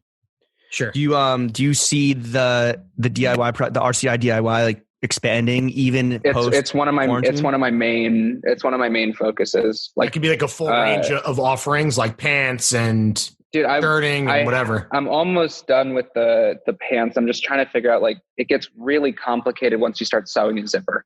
Right. It's really complicated, and I don't know how to write the instructions and video it like to a point where you can understand it. Have you looked at? So that's something I'm going back and forth with, but I'm trying to get it to like within 3 years, I would like to have a section of the website that's like a full library of maybe like 20 patterns that you can just download. That's amazing. Are there other brands doing it? Because somewhat similar is our boys in Stockholm. The Joker Yoakum does Our Legacy Workshop, where they take a bunch of items that don't pass quality control or samples that don't get bought or picked up, and also just kind of like leftover fabric, and they just like make a lot of one-offs. And it's usually just they started selling it online, but like I don't know, it's a very interesting project that I'm a fan of, where it's like they're kind of taking leftovers and upcycling it into like actual Johns that are very, coveted. And this is like starts at a similar place, but it's a different journey with allowing people to like make their own shit. Have you looked at other brands doing other similar things? I actually didn't know about that program. I'm not too familiar with that brand, but I mean, I obviously know it exists and what they do, but I didn't know that was a program they do. But I've seen a bunch of stuff like in that field, and it's something I'm trying to explore.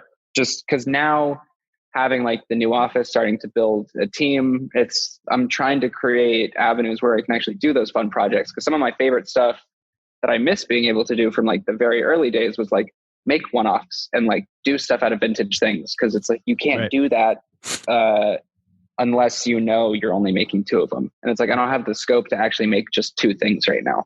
Just because it's like the bills have to be paid, and it's like you actually have to make things like Reese got to eat. Yeah. How much of RCI DIY is about like empowering these kids that like the Instagram generation? Like, and do you have an experience where like when you were younger, you felt empowered by a brand that you were like, oh damn, like they're looking out for me, maybe not in such a direct way as like, here's the fucking pattern, go crazy. But like, is that what it's about? And do you have an experience of that happening to you? It's just paying it forward. Like I feel there was so many. There's only a few that come to mind, but the whole process is just like there were certain moments in brands that did things that I didn't know were possible for someone without like the typical Central St. Martin's, work at this fashion house for 10 years, start your own thing, have to be in Europe. Like even things like early Off-White was incredibly inspiring to like a young me. But then even brands like Beastroy, it's like looking at these things, like the first time I saw like a Beastroy t-shirt, like shot in Paris, I'm like, oh, okay. Like this is a jump you can make. And so it's like having like access and being able to talk to those people, it really enlightened me in a lot of ways. So it's like, okay, let me pay that forward.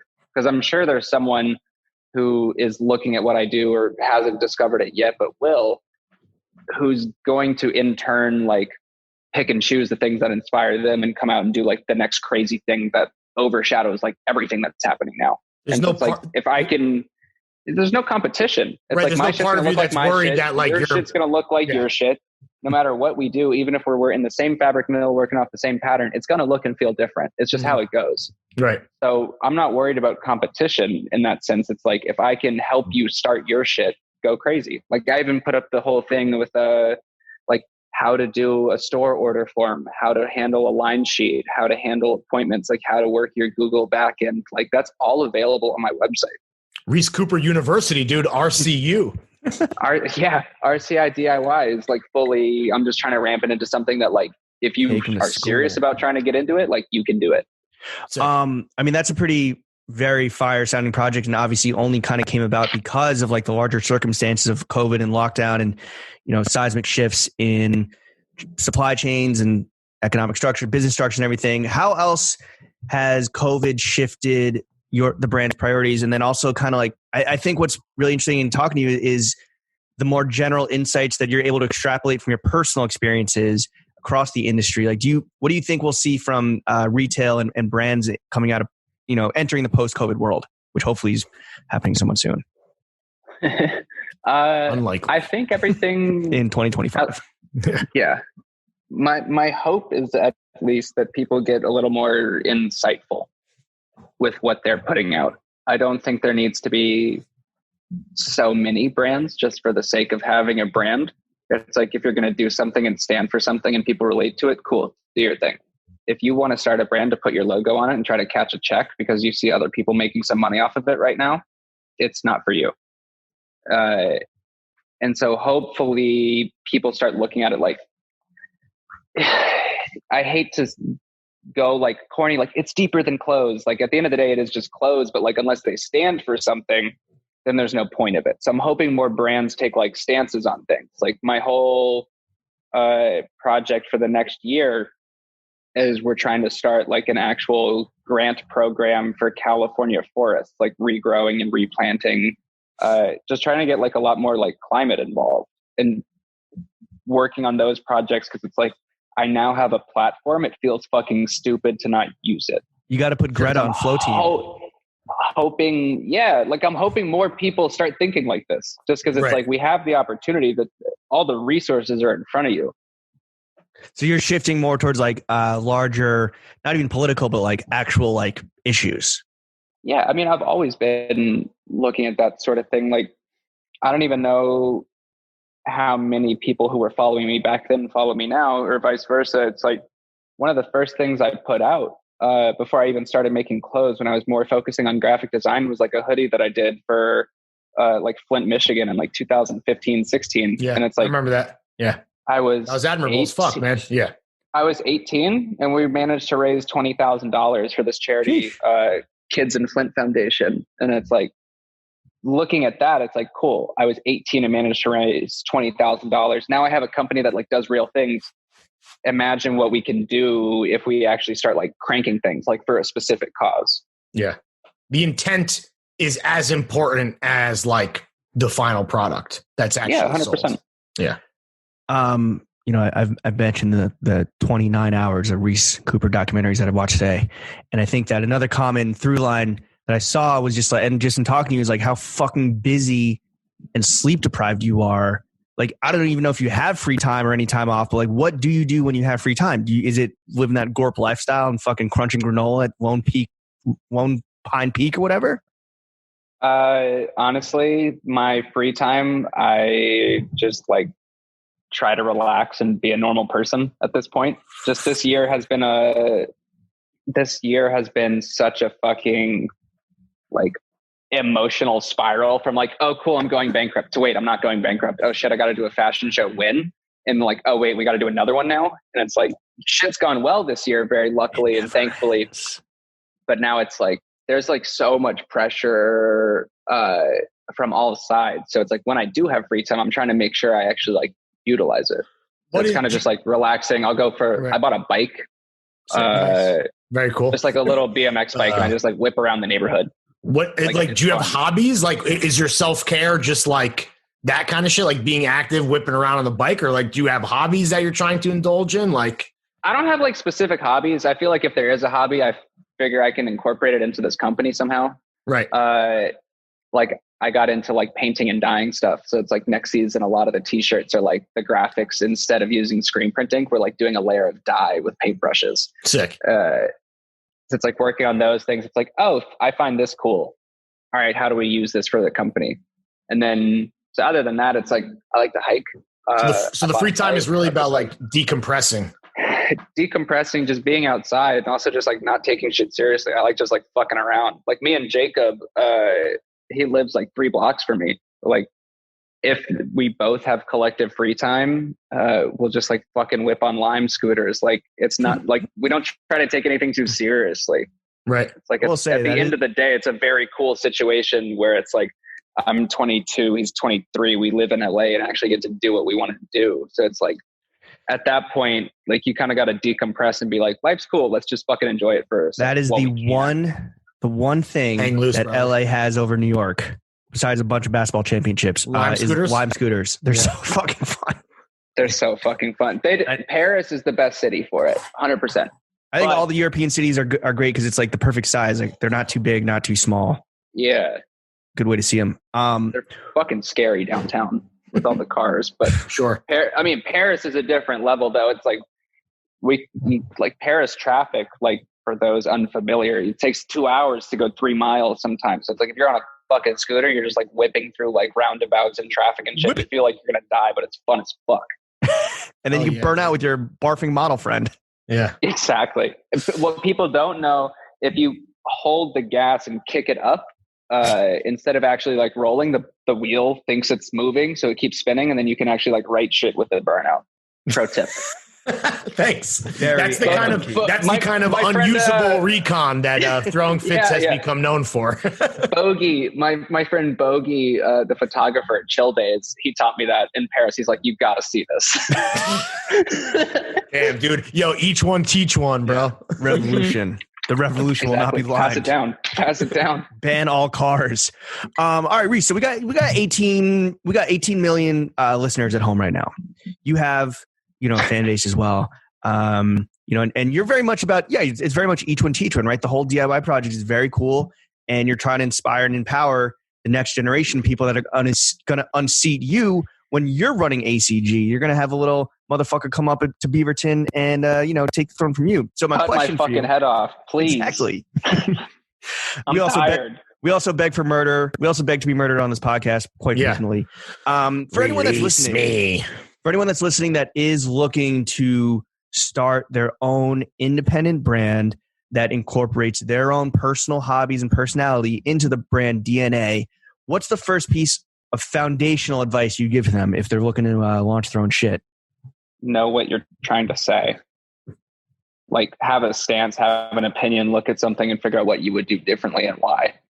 Unless you get to that stage, if it's just a general interest, but like you don't know what step 2 is, it's like you're not going to figure it out by trial and error. Like, you can, but it's going to cost a lot of money. So it's like, unless you go in with somewhat of a plan, unless you have $100,000 to throw away for no reason, right? It's really difficult to do anything that is noteworthy unless it's like you can identify, like, here's what it is, here's its message, here's its opinion, here's what it stands for, this is what it means, POV. This is what's different. You got to have a point of view as a brand. I love POV. Great category. Great category. But so it's kind of like your women's collection where you went in maybe a little too hot, a little too eager, blew a bunch of money, just didn't work out. But now you know. Yeah, you course corrected, but course corrected. But like, if I tried to do that from the start, I wouldn't have a company. No, you'd be fucking on Skid Row with the rest of the fucking downtown LA. You'd be living out of a Lime scooter, bro. Which, great transition, Larry, into the second topic of this podcast, which is money. Ka-ching. All right, Reese. So we used to ask this question a lot, and people would kind of recoil at it and be like, "Ooh, that's so gauche." However, given recent kind of just things that have come up, ever since like March and giant social upheavals, and in the march towards in the progression towards a more just and equitable world, salary transparency, very important. You got to know your worth. So my question to you, my friend, how much money do you make? I sleep on a mattress on the floor, not by choice. By necessity. So you do live on Skid Row. Yeah. Yeah. Personally, I pay myself enough to pay my own personal rent. That's literally it. Right. And then everything else just goes. Everything else goes back into the company. No, I hired an assistant for the first time this year. Oh, wow. Like, it's very fucking smoke and mirror city over here. Which what was does your like assistant do for you? Laundry, dry cleaning. Yeah. No, just like day in, day out stuff. Like, we do a lot of stuff with PR now and like some loans for shoots. And it's like, I just got to a point where it's like, I can't be the one shipping packages. I was going to say, if you had like a publicist, they would have advised you not to come on this podcast. Yeah. I told Carla Otto I was doing this, and they're like, "Okay, just be careful." Please don't destroy your career anymore than you already have. Please bleep everything. They still need clients, so they were like, "Let's not get you fucked up yet." It's tough times for everyone, so they were willing to look past this. But when it comes to getting an assistant, like, is part of you like, I can't get you, like, you're giving up the control and like you're still like, grasping onto it? Like, is that a tough process for like a young person who's so involved to like get help? Right. Yes, it was. But now I'm like, I can't operate without them. So they really are like an integral. They've already become a very integral part of the operation. Yeah, 100%. Cool. And I now have someone who like manages the web store, and I just hired a production manager last week. And you're embedded in the factory where you are like on the floor, kind of like with the. I was up until like a month ago. Now, like we're talking from my new office. Do you miss being like in the fucking trenches with where the fucking, shit gets made? Yes and no. Yes, in terms of how direct in control and like hands-on I could be with stuff. No, in terms of like I couldn't have people over. Right. Like you can't take meetings out of a loud factory. Yeah. Did you struggle? Cause like I have to imagine starting your own thing, like it's your baby, right? It's literally has your name on it. And like in ceding control a little bit as you grew, did you struggle with that at all?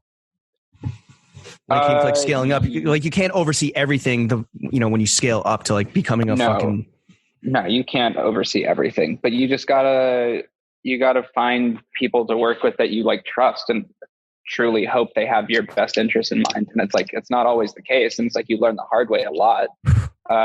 You and me both, brother. Yeah. Lawrence is back. What's up, Lawrence?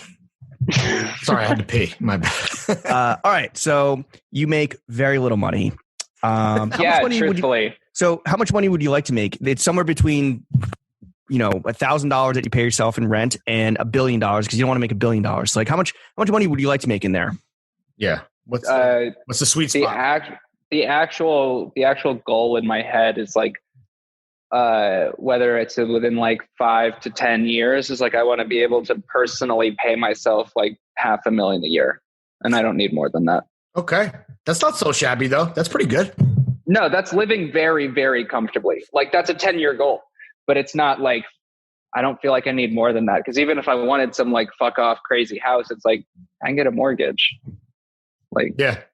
What do you, it's like, not crazy. No, it's not crazy. I mean, it's a very comfortable lifestyle. Like, what do you typically the only company goal is like, I want to pay myself like $500,000 a year within 10 years. And it's like, have a working budget of in between like 2 to 5 million to like nitpick and focus on projects that we actually care about. Right. Like, cause I'm looking at like grant programs that like, Forest Service in California does. And it's like, they gave a grant to like Cal Fire to like forest manage, the area that's recently burned. And it's like their grant for this year was like $20,000. And I'm like, yikes, peanuts. Yeah. And it's like, I feel like with this platform, if we actually took a stance and I'm like, I'm cool living off this little money, my infrastructure is in place. Like, as long as I'm getting what I need, why focus on like, I don't need to make more money. So like as much more money as the company can get, like, let's just like actually do something that matters. Cause at the end of the day, it's just fucking clothes. And unless those things are dealt with, no one's going to want luxury clothes in 10 years because no one's going to fucking care. It's not going to matter. So like, sure. Why I'm not looking at like 20-year goals. I mean, if you get a fit off during the water wars, I mean, that's pretty cool too. Yeah. You'll become king. Boots. He with the most drip wins. That's true. He with the most Gore-Tex. Yeah. What about what was I going to say? What if someone came along right now and was like, "Yo, Reese, what's your number, bro? What's your phone number? Like what's it going to take?" Slide it across the table on a sheet of paper. We've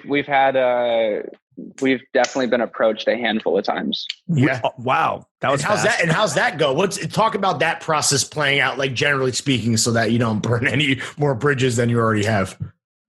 You entertain that? Cause like, I know that you're fiercely independent, at least, the amount I know you as a person. There is no reason for me to take money unless it's smart money. And by smart money, I mean like, unless your money comes with a way that greatly improves my infrastructure and workflow, like I don't need your cash. Like cash isn't going to do anything for me because it's still going to be my brain using the money. And it's like, I don't know everything I need to know. So unless you're going to come to the table with money and help build something that you're going to put your brain into, then we can talk. But I haven't had that come along yet. I don't do paperwork. I'll make the paper work. Ooh. Or you can have that one. I'm not a business man. I'm a business man. All of these are going on t-shirts. Cool. What do you like to spend your money on? Whether it's Jay-Z's going to sue you. Whether it's the zero, well, the one mine's from this brain. So whether it's the zero money you make now, or the $500,000 you're making 5 to 10 years from now, like what does Reese Cooper like to indulge on? Is it travel? Is it food? Is it Johns? Is it is it experiences? Is it penalty fees for breaking all the Lime scooters in Paris? I got one more. Don't charge you for that. Don't check on me unless you got a check from me. There you go. That's a free one. Sorry, Reese. Please continue. No, that'll go in the back of the tee. Yeah, what do you like to spend your money on? Is it like, are you a gourmand? Yeah. You a vacationer? You like to throw back some booze with the boys? Dude, I feel like I haven't drank that much this year at all. Just because really? I've drank way more than normal. Yeah, no, I haven't at all. I feel like the top of this year was a lot just because it's you're in celebration mode because it's Fashion Week for 2 months. And then it's I got back from Paris straight into lockdown. And I was I don't like beer or wine. So I'm not going to be drinking hard liquor at the crib on my own. That would be very sad. That's a spiral waiting to happen, bro. Exactly. Sure. So avoid that at all costs. Nothing but 42 for my king. He's just drinking 42 on a mattress in the middle of a fucking loft, no furniture, just sad as fuck, dude. The mattress is in the dead center of the room. No, I don't know. I don't really spend money on that much shit. It's I buy freshwater pearls. Freshwater pearls. That's where the cash goes. I like nice food, but I'm not $100 dinner energy. That's not me. Do you spend a lot of money on Johns, or is it mainly just you wearing your own shit? Luckily, I wear my own shit now because I have so much of it that I can just wear my samples from the past season and be comfortable. Same. I like been wearing our podcast shorts for 6 months. Yeah, we just only pod merch exclusively. Boots, shorts, and tees. I buy anything that I buy clothing wise is a vintage t-shirt or really niche merch. Are you are you a digger? You love the hunt, or you just kind of whatever? I kind of just see something and I'm oh, that's really clever. I like that. Or that's really fucking stupid. I like that, and I'll buy it. Do you have are you a big do you follow vintage accounts on IG? Do you have in person hookups Not really. in LA? What's the plug? Yeah, my one guy that I really like is named Tommy. His Instagram is Moth Food. Oh so we're not going to catch you. We're not going to catch you at the Rose Bowl at 2 a.m. picking with the Japanese dudes. I just hang out at Tommy's spot. Moth Food is fucking sick though. I don't know if anyone at home, if you're into vintage, must follow on IG, even just to get inspired. Yeah. He just started a web store too, and he's over the moon. He's holy shit, you can sell clothes online. I'm bro, I've been trying to tell you. Yeah, right. You're I just learned this in March. Coming from a guy who just learned what Shopify is, yes, you absolutely can. Yeah. But you're not trying to get him on it. You're not doing it for reference or R&D. You're doing it just because it fucking makes your dick move. T-shirts are purely for just because I have so many vintage T-shirts that I actually never wear, but I just think they're funny and want to own them. But actual pieces, I'll definitely reference vintage a lot. Sure. All right, let's get into the third and final topic, the only podcast that matters. The topic formerly known as Dad Ass, and now currently named more appropriately. Yeah, of course. Way more PC. Carla Otto, relax. All right, Carla, just relax for a second. It's not Dad Ass. It's meats and cheeks. Sucking and fucking. Yeah. Sex and dating. Yeah. Reese, so you're a hot, young, successful guy in LA. Bleached hair, bleached eyebrows, bleached pubes. Yeah. Are you wearing no bed frame to speak of whatsoever? Yeah, no, that's really helpful with dating. Plus, my job comes with a lot of free time. Right. Yeah. Excuse me, can I VIP park this Lime scooter, please? Let's say you and some TikToker with 4 million followers hit it off. I feel like all TikTokers are 17. Not the ones I follow. Yeah, to be clear. Okay. FBI, if you're listening. But the FBI's listening. So this is a parody. Yeah. No, but what's the first date fit in? Are you in RCI head to toe? Yeah, is that a good icebreaker? No, I think that's awkward. Yeah. What's the first date fit then? A funny vintage tee? No, I kind of just dress how I do every day.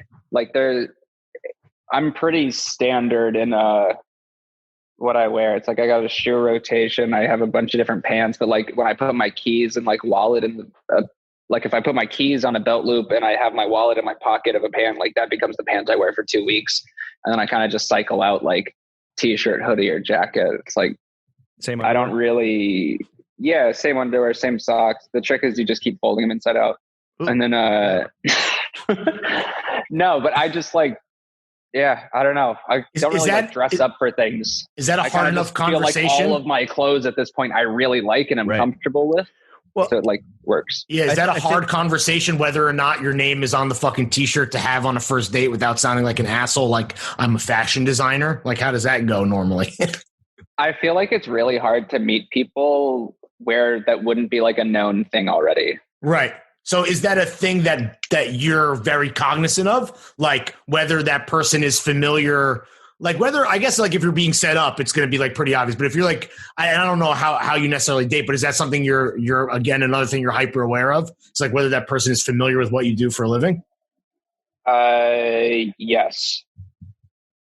Yeah. Okay. I've had situations where people know what I do prior to like meeting, and like either it's like super cool or it becomes weird, and there's really never any in between. I mean, I don't know if you're like, but you can tell fast. Feast or famine, baby. Boom or bust. Yeah. Literally. Are you trying to date? Like, do you hate dating within the industry? Like, are you trying to break out? And I know it's fucking LA. Oh, everyone's trying to make it. Everyone's in the industry. But like, are you trying to date outside of that where it's a she's all that situation where she doesn't know that you're like a cool guy fashion designer? She's just a farm girl from Kansas or what? I go back and forth between it because it's like I love the idea of not having to talk about what I do or my world or want to hear about anything that's going on in a creative industry. But then it's also like, what the fuck do you talk about? Right. It's your life, bro. TikTok. So, yeah. Just scroll through TikTok together. Yeah. What high school classes are you finishing up with before you become a pro TikToker? That's a good. All right. That wraps up meets and shakes. No, I don't know. I'm just like, I don't know. You're a private person. You're a private person. I'm not exactly like private. I just like don't have a lot of shit going on. Truthfully. What are you talking about? You have no social life is what you're saying. Oh, okay. Damn near. Right. May I recommend get a bed frame, then worry about your social life. Yeah. Get the bed frame that's the first. plan. It's like, there's people that I'm like interested in, but it's like, what am I going to do? Go on a like cool first date and we go to an outdoor patio and have a drink socially distanced on some bullshit and then walk back to my apartment. I'm like, oh, cool. Here's my mattress. Yeah. Well, she might be like, else. Well, what if they're like, oh, are you like the next Lil Peep? Like, are you the next fucking like, SoundCloud rapper? Need some more face tats. Yeah, I was going to say. There you go. You got the nail polish though. Yeah. All right, let's throw it over to Chuck for 30 seconds of thirst. Unfortunately, Chef Sham couldn't be with us. He's recovering from a hard weekend with the boys down in one of the Carolinas. What is 30 seconds of thirst? We are going to unmute Chuck, or he's going to unmute himself. About to find out, baby. I don't know if Chuck, were you muted this whole time, or were you just sitting there quietly? No, I was listening. Okay. He's being respectful. I was learning. Yeah. Like a sponge. Taking notes. Chuck is we're going to give him the floor, right? So he can ask you anything, pitch you on an idea he has. The floor is his. It's open format. Chuck, 30 seconds of thirst. All yours, King. Reese, I really like your shows. They're very cool. I've never been invited. I've just seen them on video, but I was wondering. It's Carla Otto who handles the guest list. I'm just kidding. I was wondering, like, what would a Reese Cooper flagship store look like? Where would it be? What would it smell like? What would the decor be? Okay. So would it smell like the woods? I think about this a lot, actually. It doesn't make sense to me that the store is in LA or New York. It just doesn't. But that is the only place where it actually makes sense as a market. I also just think there's something inherently funny and kind of cool about having my first flagship store in the middle of fucking nowhere. Like I was Reese looking Cooper at Marfa. I was looking at small towns in Montana, and I found one commercial real estate listing that's actually fucking perfect for a storefront that I would want. John Mayer, come through. Then it's like, But then it's like, cool, now I'm in rural Montana, which we can all imagine what the people are like. And then it's like, cool, here's my new store. Everyone come through. Having a welcome to the neighborhood party, just so you can get familiar with my company. No masks. 20. Yeah, no, we're super, we support everyone fuck the police. I love every community. And this flannel's $600. Like, I'm going to get beaten the fuck up, truthfully. So it's like, that's cool to me. I want to do a store in the middle of nowhere, but it's like about finding the right town that's like not going to get mad about it. Visvim in Santa Fe. I mean, Santa Fe is a very rich and liberal town, and you know, vibe or gels like the whole Viz aesthetic and philosophy. But then, who's the guy? I don't know how to say it, so I'm going to butcher his name. But Hathenbruck, like he's a Lawrence. He does your like heelless clogs, but he does. It's more of like a art project more than anything else. He does some products, but it's definitely more of an art project. He just did a pop up out of the trunk of his car in like the salt flats in Utah.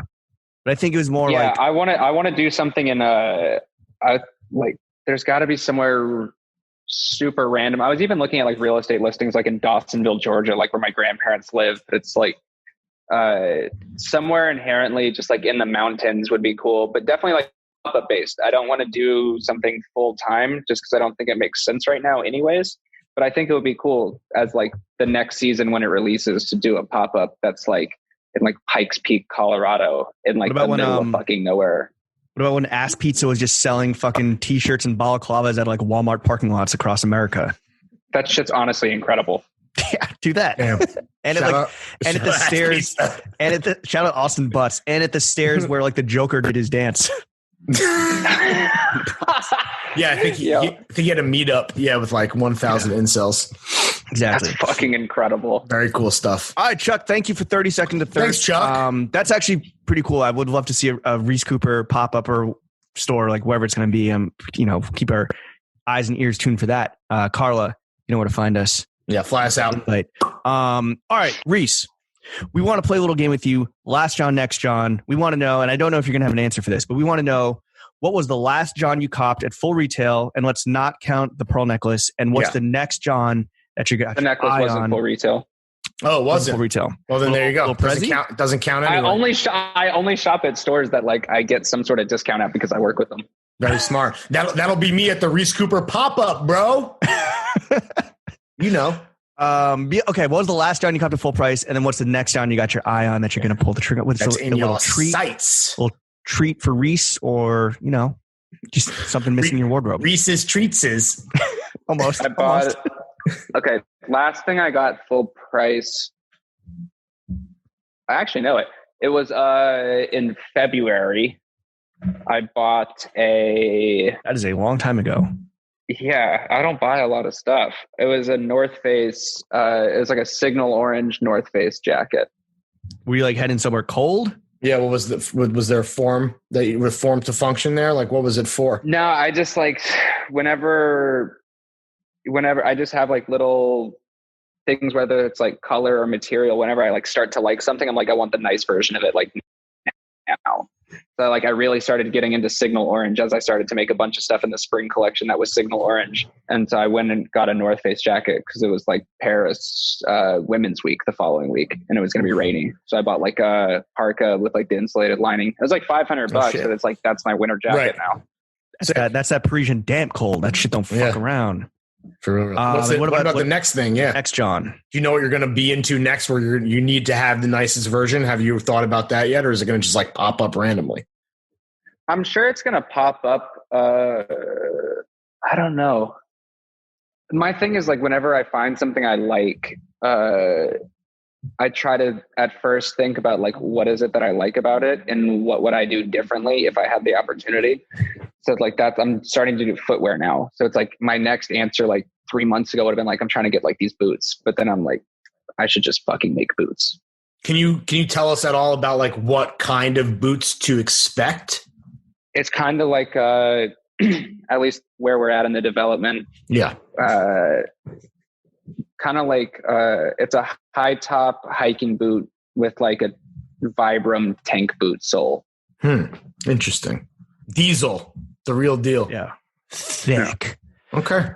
All right, cool. All right, Reese, before we kick you the fuck out of here, you're obviously doing pretty well. Cannot lie. I've watched 4 days of documentaries on you today. But we do think we want to see you truly, truly thrive. I mean, we're fans, we're homies. I'm open for suggestions. Onwards and upwards. Well, you're going to love this next segment then. We got nothing but constructive criticism for you. Look, this constructive criticism is meant to tear you down, to build you up, right? Mm-hmm. So of course, take it or leave it. We have a combined 40 years in the industry together. Chuck's, is that actually true? No, it's like 20. Chuck ate 20. Chuck ate 24 hot dogs in 14 hours last weekend, so that's cool. That's 1 year for every hot dog. Yeah. So we want to offer you some points of constructive criticism. Take it or leave it. I'll go first. You mentioned, do I get to comment on each of these things? Of course. Okay, cool. You mentioned it's a dialogue. It's a two-way street, dude. That's how consulting works. Yeah.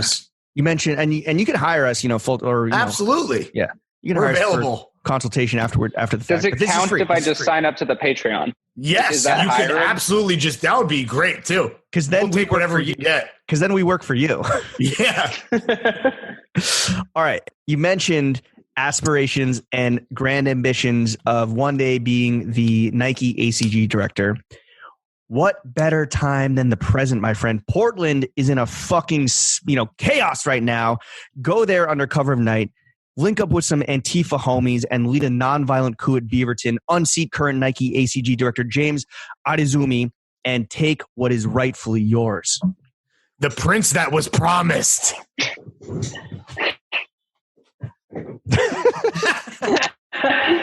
No, I'm just thinking about logistics. It could work. Yeah. That's pretty good advice. That's sound advice from James. That's pretty good. I do want to, once I get there though, I'm worried like we would get a little distracted and I would try to ride the fucking jet skis through the water like Drake. Like Drizzy. Yeah. Go to the employee store, blow a bag on Nike Golf. Sorry, I was too busy playing catch with OBJ that my coup failed. I met him like 3 months ago. He's actually the nicest fucking guy in the world. You guys have the same. Drake? You guys have the same Bleachman. No, OBJ. OBJ. Yeah. Was he like, hey, nice hair, and it was like the Spider-Man meme? Does he wear your shit? Exactly what happened. Does he wear your shit? No, I don't think so. I haven't given him anything, but we haven't like talked about it. Okay. The NFL Reese Cooper crossover is funny though. I know like a lot of NFL players at this point for no reason. Really? Oh, really? Do you like sports? Are you a sports guy? No, not really. But like, I'm friends with like Jalen Ramsey and like Todd Gurley is one of my like really good friends. I think I talked to Todd Gurley maybe like at least 3-4 times a week. Shout out Todd Gurley, dude. 400. Yeah. No, Todd's like the nicest dude in the world. He came to Paris for his first time going to Paris was in January just to come see my show. And like he came to the team dinner. Yeah. Todd's a good dude. That's a cool friend for sure. Was he wearing red? What about NBA? Like, do you have any connections into the NBA world? Cause like, obviously whether for better or for worse, like fashion in NBA is like fucking the biggest it's ever been at this point. Yeah, no, I really don't. Carla Otto, come on, I get on don't hang out I just don't really like go to Delilah. No. I was gonna say you need to put some more FaceTime in at Delilah, bro. I know. I'm gonna call Zach after this. Yeah.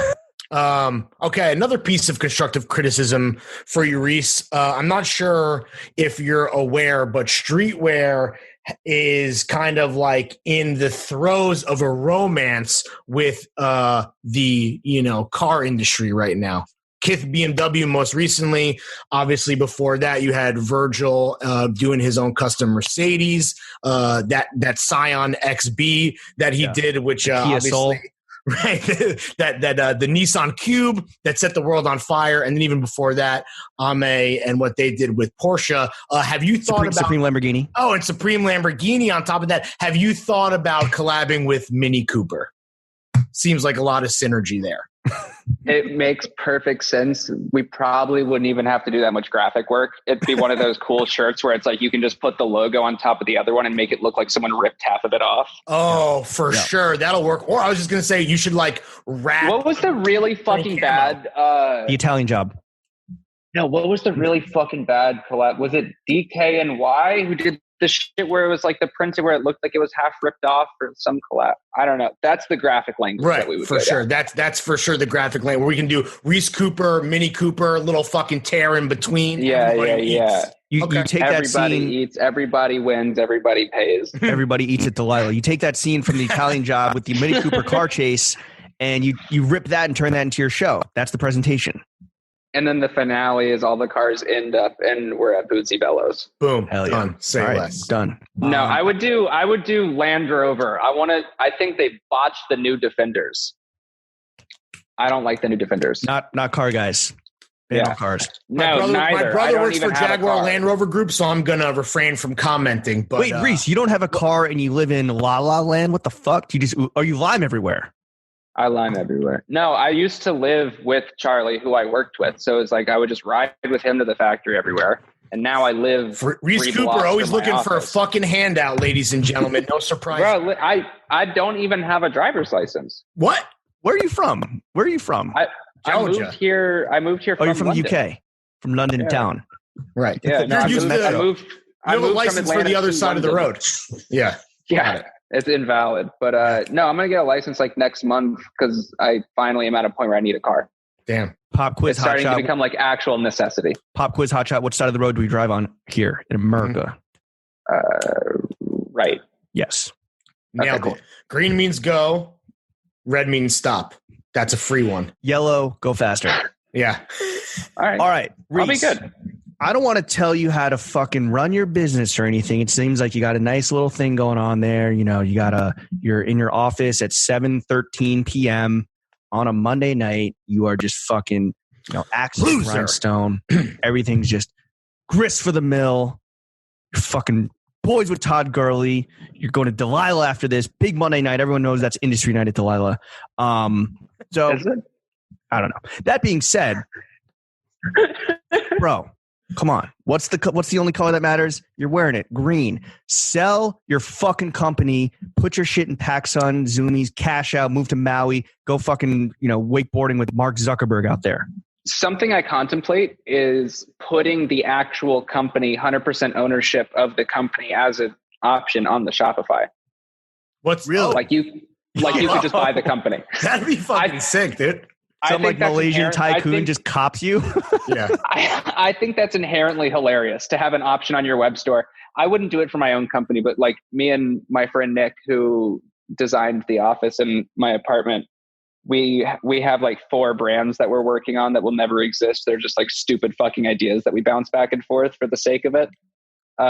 So you want to sell IP, not get it ripped out of your cold, dead hands like 2 guys that I know. Is what you're trying to say.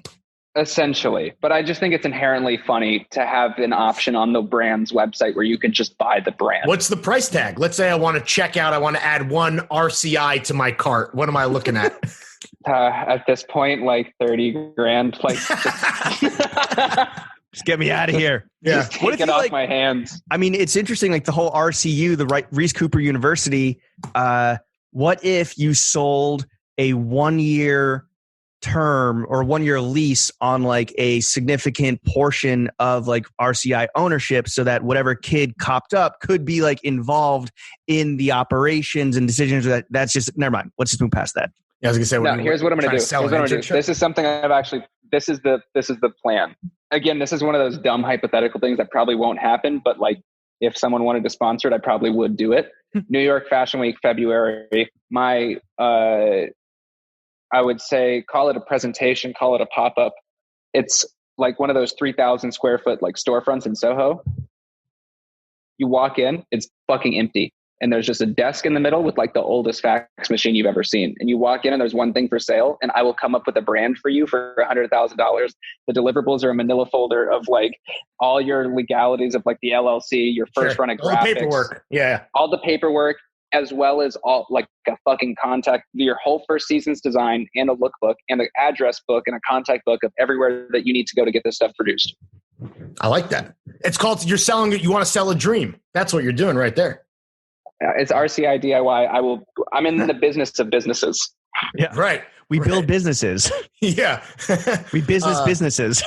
Vertical supply chains. Yeah. So it seems like you actually might not need that much constructive criticism and creative consulting from Throwing Fits Creative Agency LLC, I believe, is what this operation is. Like but that, yeah. the final piece, Reese, didn't come up with anything funnier than that. Oh, it's just the business name doesn't have to be the LLC name. Well, it does. When you say it out loud, it's fucka. No, wait, sorry, that's failing upwards. No, never mind. Yeah, also not funny either way. Yeah, my head's okay, listen, Reese, this isn't about us, Reese, okay? The final piece. I have the LLC Never Gonna Die Media, just so I could get the company card. It's a company that doesn't exist and doesn't do anything, but I filed the LLC just so I could register a bank account and get the company card that says solid. Never Gonna Die. That's also media is dying. Yeah, and also media is actually dying as we speak as an industry, so that's kind of ironic. COVID complications. Final piece of constructive criticism so we can get Reese out of here for his date with Todd Gurley at Delilah. Listen, man, the runway shows of the future are up in the air. Who knows what's going to happen with Fashion Week? But one thing I do know is that you are talking to two handsome free agent models who are ready and willing to walk in your next show, whether it's in person in front of an audience or in a stream that will be live streamed. Ooh. Catch right there. Or maybe, we can even vomit and pass out and not walk at all. But we are available. And can I afford you? Yes. Yeah, absolutely, dude. Listen, if you're selling your company for $30,000, you could at least use, I don't know, a cool tenor for each of us, We can boot and rally. We can boot and rally with the best of them. So, okay. Well, updated plan is like, no, that makes a lot of sense. I get you guys on the show that inherently boost the value of the company, and then maybe I could sell it for like a 32, 33. Hopefully, get like a 10% increase in value off of this. That's less than that. That's trickle up driponomics, my friend. This is brand synergy. This is collaboration. I told you, bro, at the top of the app, we're shifting paradigms of aesthetics and business models. What can Throwing Fits Creative Agency LLC do for you, bro? You tell us. We're available. Yourself. Yeah, ask yourself. All right, Reese, you are a goddamn motherfucking taste lord. Right before we get you out of here, we want to know what you're fucking with and what you're not fucking with. Yes. In a segment we call "Fuck What Not Fuck With." It's a working title. Still working on the title. It's been many years now. We're perfectionists, right? We're never gonna settle. That's a thing. So we're gonna throw some categories at you. You tell us what in those categories you're fucking with, what you're not fucking with. First up, brands. You're a brandsman. What brands are you currently fucking with? We talked about the all-timers with Ralph and Bape and Nike, but like currently, what are some brands you want to put out there that you are fucking with? Clothing wise, not that much. Like I'm super focused on like what I'm doing, and I don't think most people have handled the pandemic too well. I think everyone's just doubling down on like their core sellers, which is never like the cool stuff. Sure. National Parks Foundation merchandise is better than ever, for the record. Okay. Did they just they just had a big anniversary where they did a whole merch program? Yeah. Bunch of fire stuff.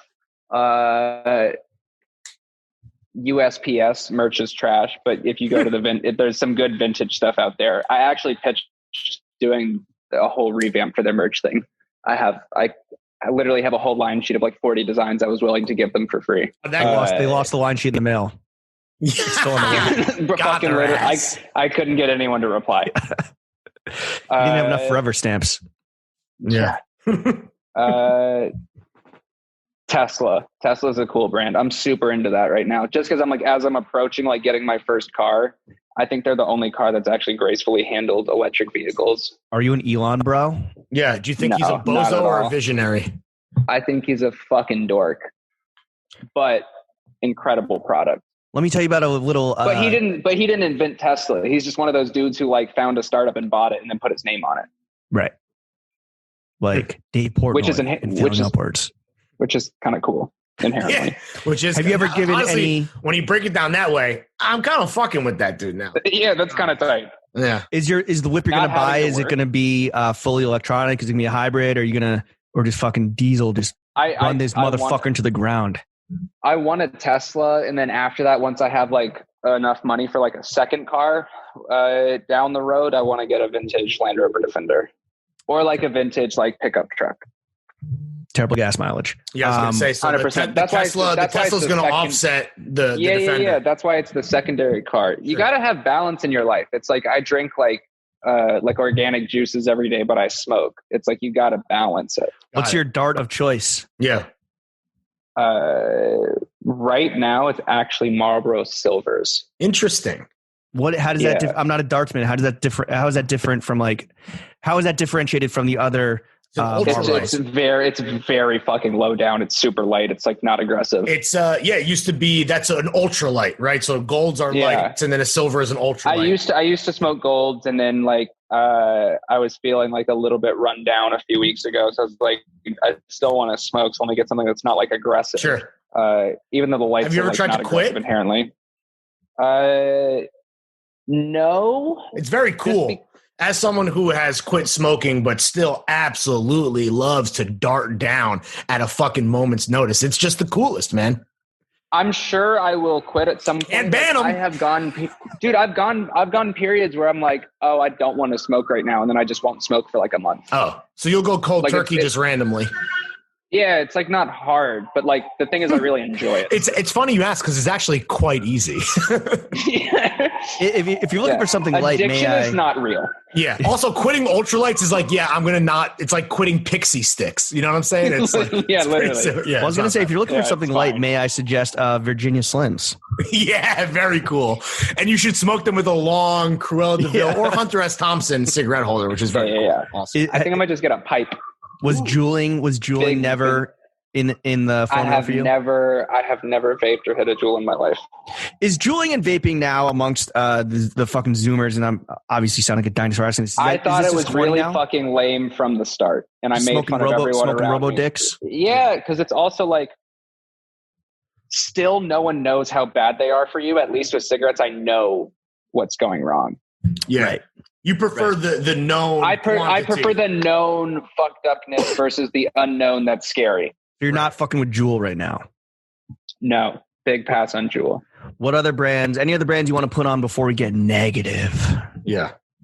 Or just brands that are like more like Tesla shit, like brands that you respect or that like make up your lifestyle.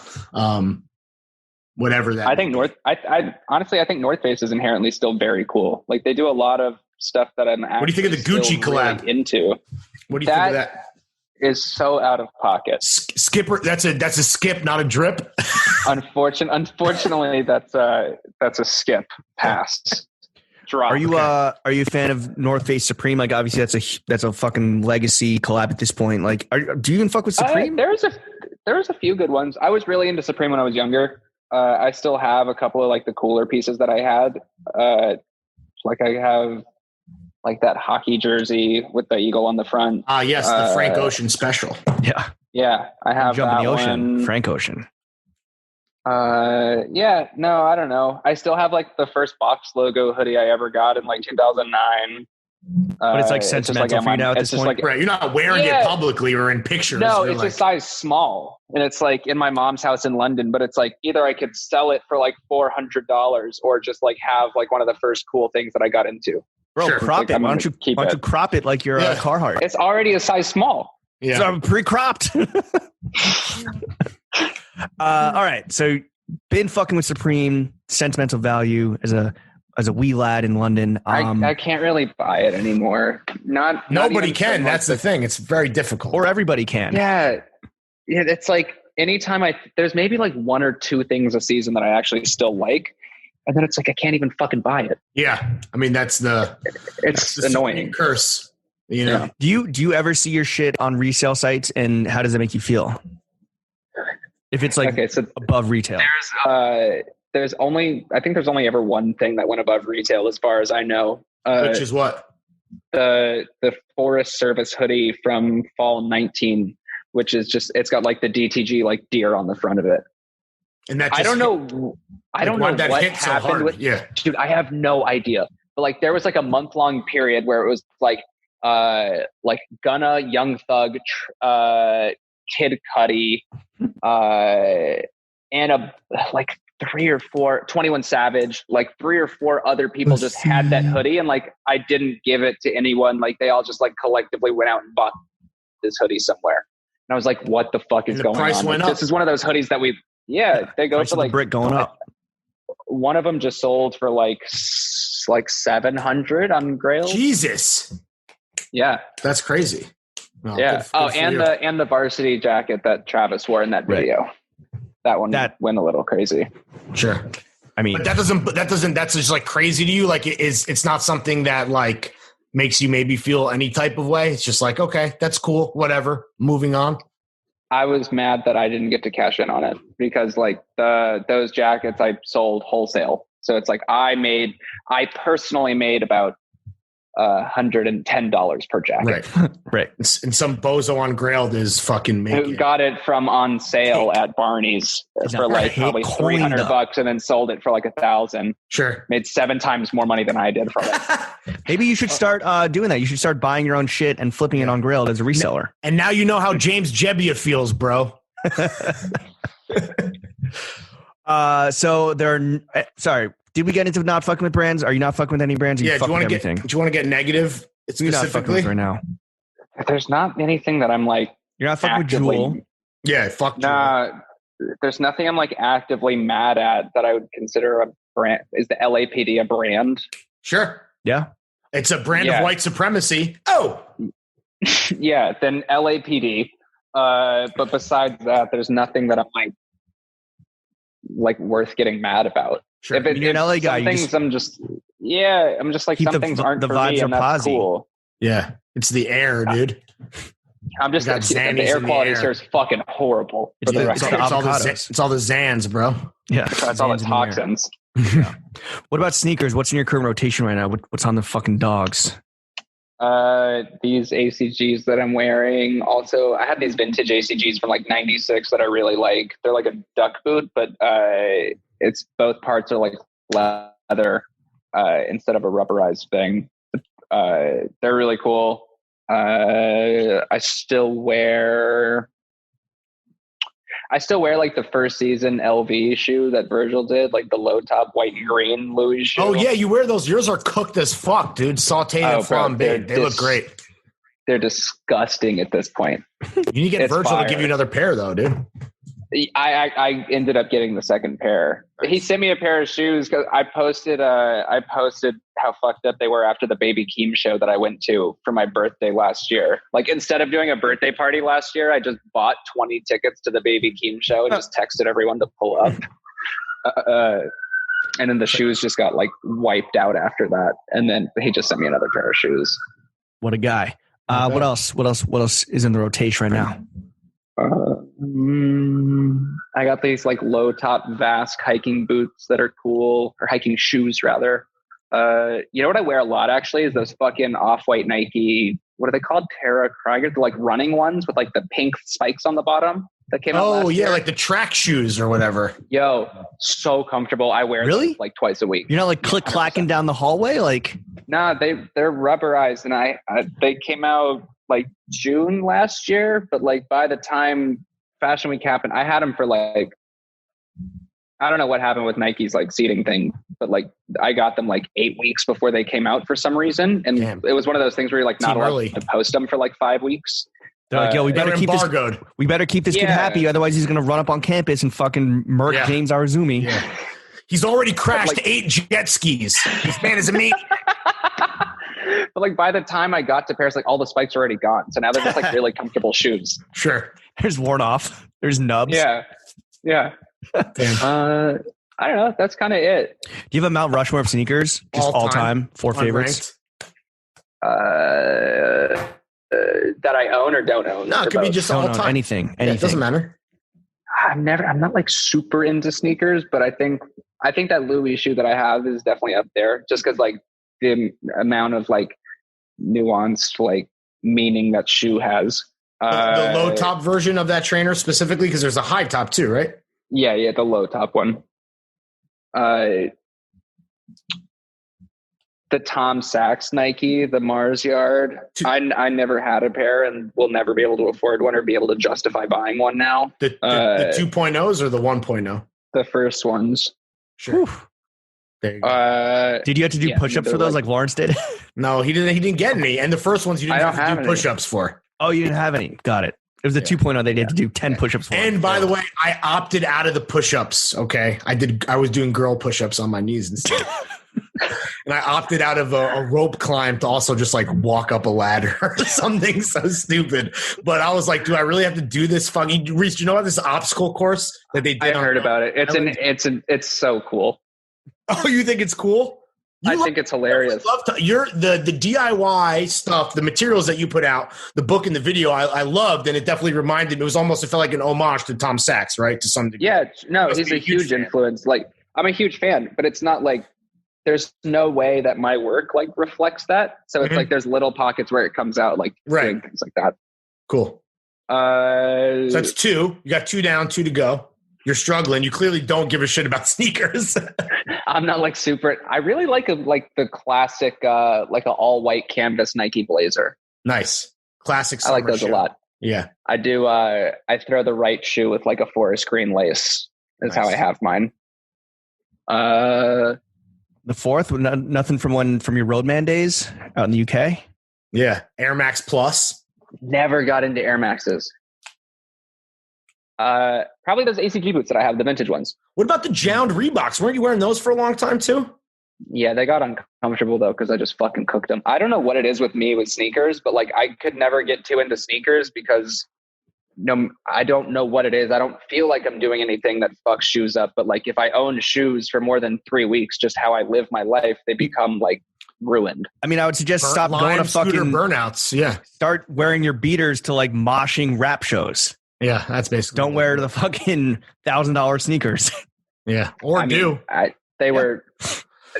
The way I think about it is like those shoes I got for free, and I'm not going to fuck up the North Face shoes I paid $90 for. Right, 100% for sure. That's why your business is successful. You're and also, motherfucker. This is good advice, I think, for kids that are listening that like look up to Reese as a taste lord. Like James said, it's like just wear your fucking sneakers, like. You know, even if like you spent your hard-earned money, to like stare at them in a fucking box. You spent your hard-earned money to be able to wear them. Yeah, you would hope fucking so. Wear them. Yeah, I mean, a lot of these kids don't think that way, but hopefully they'll change their mind after hearing it from you. They don't listen to fucking us, dude. That's for sure. Yeah, which is why you guys strike me as the kids who like. You guys strike me as the guys who like clean your shoes with toothbrushes and shit. No. Get the fuck out of here. No. Also, please keep calling us kids. That felt really good. I appreciate that. Yeah. You corrected yourself, I reeled it back really fast. Thanks for nothing. Pickle. Let's get off sneakers because fuck sneakers. Lawrence and I were big proponents. We're actually the creators of the post-sneaker world. I don't know if you're familiar with that concept where, look. I've heard about it. We're not saying all sneakers. You've read about it in many prestigious industry magazines. It was a New York Times piece, right? The New Yorker. The New Yorker. Yeah. Even more rare. It's a weekly, not a daily. I was actually just joking. I didn't know that. Oh, no. There is a whole profile on the only podcast that matters. So watch your fucking mouth, Reese. They wanted to put it in print, and we said, no, we are not putting it behind the paywall. We're people's champions. Make it online only. And don't even put it in the magazine. Just release it on the website to everyone because we want to democratize good taste. Exactly. Anyway. You guys are the best. Thanks. It's nice to hear that. Most people don't ever say that to us, so it's really nice to hear. You're right. We kids are the best. Yeah.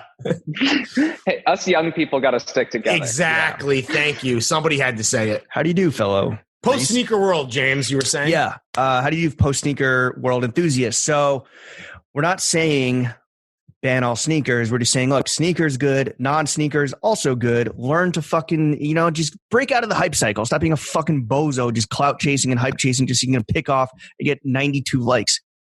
Who cares?